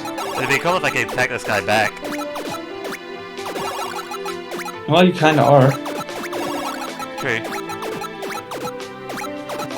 because bosses do have health bars, which you can whittle down by doing clears or doing chains and combos for more damage. This kind of reminds me, I was actually working on a puzzle game at one point that was like meant to be a puzzle fighter kind of game. But it's like Gem Fighters? Oh no, wait. Gem Fighters was the fighting game. Super Puzzle Fighters. what it was like you'd have like a playfield with like that was sort of like this. But it's like there were blocks in the middle and it would be like 2 sides of the board facing each other. And it's like you'd have to like try and erase the blocks on your opponent's side before they could get to yours. It was a bit complicated. Yeah, it sounds a bit complicated. It's like I kind of gave up because it's like I can get a good gameplay flow to it going. Yeah, I think that is like the most important aspect of games. You gotta figure out what is a satisfying gameplay loop, especially in a game that's like puzzle game. Well, it's like competitive multiplayer one too, so it's like I needed somebody to play with me. Yeah, that's also important with balancing in that regard. I like the boss fights. So, what was the name about? What? Like the name, ZuPs. And don't call it that, please. Oh, what's it? Sorry, how do you pronounce it? I've been meaning to ask that. You can go with either pronunciation of how it's written out. ZuPs? Yeah, or ZuPs. ZuPs. Yeah, okay, so why ZuPs? Because I just decided, you know what, let's just make a long German title and then abbreviate it. Ah. And then I had a funny little abbreviation that's easy to pronounce. So much so that I want to say Portuguese YouTuber who does all the coverage for Sage ended up saying it like 50 times during his video. Oh. And it was like only 5 minutes long. I was going zoop, zoop, at like every possible age, just like chill. I hope they don't watch this. If they do, I'm sorry. I'm just sometimes checking everything possible with what could be found with Sage each year. So I stumbled upon quite a bit of coverage for different games. Yeah, there's a lot of coverage this year. It's hard for me to keep up. There was a lot, yeah. Yeah. Shouts to Rummy for like managing all this, by the way. Definitely. Oh, this is getting tense. If it wasn't for the Rumster, who knows how Sage would be happening.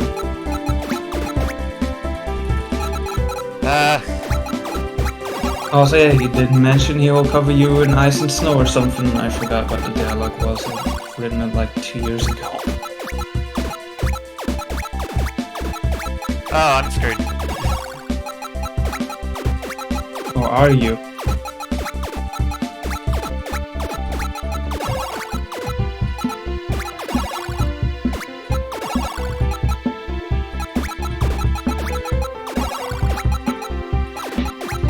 Should probably get the green one.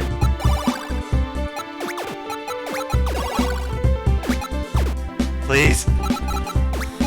But yeah, in terms of what you have going right here with the colors, I didn't know how to implement textures.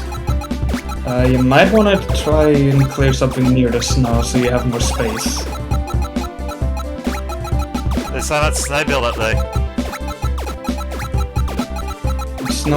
Too much snow is not too good though. You should be clearing next to the snow, I think. Instead of just clearing off away from them. Is it a good time to mention I'm not good at puzzles? You got this, don't worry, you got this, you got this. Oh, nice. The safety feature is still in, that's good. So on the stack that's like very high, there won't be any snow falling on there.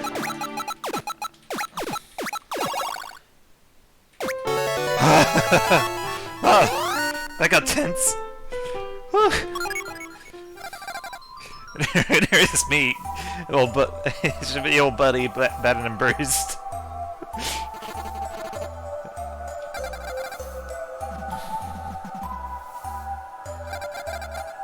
You did it! You beat the person who's responsible for all the snow! Hooray! Or is it? Something about snow.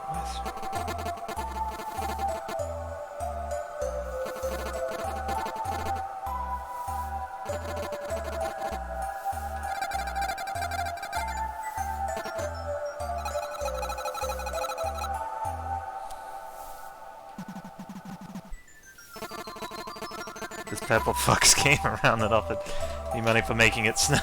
Saturn! Sorry.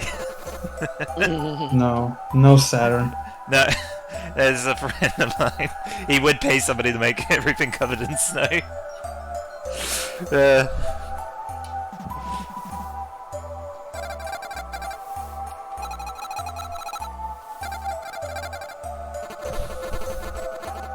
I think when I get my energy back, I definitely want to come back to this. This is like, it's fun. Yeah, just beware. This is what you. Is this game done? Yeah, essentially, demo? it's completely done. Oh.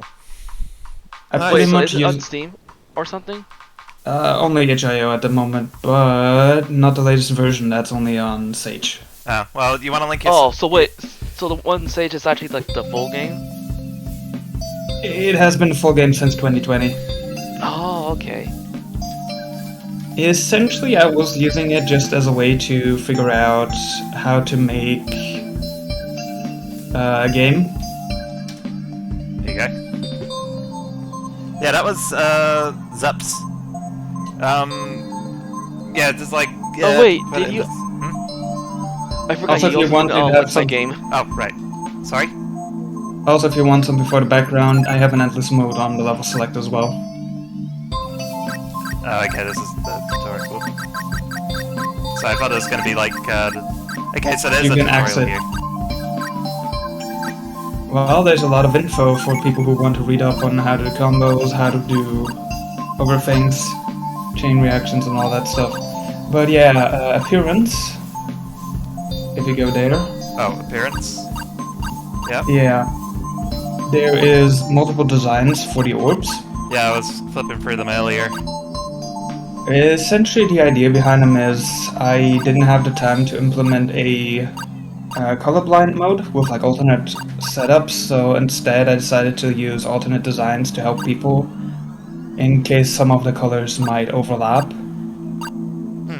And even then, later during playtesting of like last year's version, I noticed the blue was way too close to the purple, and I mixed it up myself. So since last year, the blue is way brighter. I like and this more one too. aquamarine. Yeah, it's closer to aquamarine instead of dark blue, so that it stands out more against the purple on some screens. Okay. Okay, so is there anything else we should cover in here that I should look at? I mean, crap, I wanted to say something, but then I forgot. Bogar. Skull. Malt? Yeah. It's not coming back to me. But, oh yeah, right, the bosses. Back in the 2020 version, because the bosses were pretty much inspired by the stage clear mode of Pokemon Puzzle League and Tetris Attack, where you'd had to do combos and chain reactions to damage the boss's health bar. I decided to just do that. And I found out people were having a hard time and took 20 minutes to beat the boss. Oh, because God. I didn't realize they had to do that. So yeah, with the big update I decided, you know what, screw it. Each free clear, like 3 in a row, normal clears will now do 1 damage, and all the other combo, chain reaction stuff will do more than that. Of course, I adjusted the health point values for the bosses afterwards. But other than that, yeah. Oh yeah, well, hey, if you go back to level select, you can see the characters you've unlocked, quote-unquote, with the cameos. Oh, I love them. Yeah, you got like a funny Yeah. cat up here. And a funny, what was it, like, fox? Oh yeah, it's like, Uh, you can see them in the icon. No, that's the little fuzzy guy from the cutscene. I Ah, meant the purple one, a cheetah, a fox cheater, who may or may not be doing a pinball-related game at Sage. ooh, I love pinball, I'd love to see that. It's a vertical collapse by Lamplighter Studio, I think? And the person I know who's from that team is SoFox, who also had a short stream this year.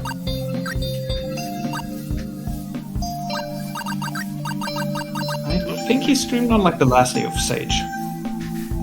Well, thanks for letting me check out your game. It was actually pretty fun. Yeah. I'm not so surprised this game only got like 100 downloads this year because it is essentially a repeat of 2 years in a row.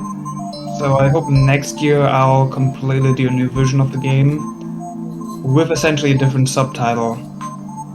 So people are like, hey, hold on a second, it's not snowing summer anymore. Yeah, I think having like a change, like if you're gonna make a returning entry, helps people like navigate because like, oh, something new's here. Yeah, I did post in the Sage page itself what has been updated, but I didn't want to do like an extra sticker of like a 2022 version because this year was not really that big of a difference. Still, it's like I found out about your game this year. It was really good. Yeah, which is why I decided to just include it again because why not? It's Okay. free real estate. It's pretty realistic. Yeah, I suppose we should probably start wrapping up here. Anything else you wanted to add? I want to add my mother and add my father and tell them how much I like. Oh wait, no. Is that how you do the thing at the ceremonies? Oh, I forgot to stream it. I'm sorry. Oh well. It's in the archive, so it's like you can watch it in the. I mean, I forgot to stream it in Discord chat, whatever. No, you didn't. You Oh. actually did. Oh, right. Yeah, that's right. It's in streamer mode, so it doesn't give me Discord noises. Didn't. Well, I suppose we should wrap up the stream here. Thanks everybody for coming. Thanks Rummy for letting me do this too. That was really fun. I mean, no one's stopping you from just doing a Sage stream after Sage is over. Yeah, that's why I did it after Sage. I'll see where this goes. It's like I think this was actually a really good success. Thanks, Daniel, for being here too. Okay. It was a great stream. Yep. I enjoyed it a lot. Thanks, Ari. I want to say thanks for supporting me too. Okay, I'm gonna end the stream here. Thanks, everybody.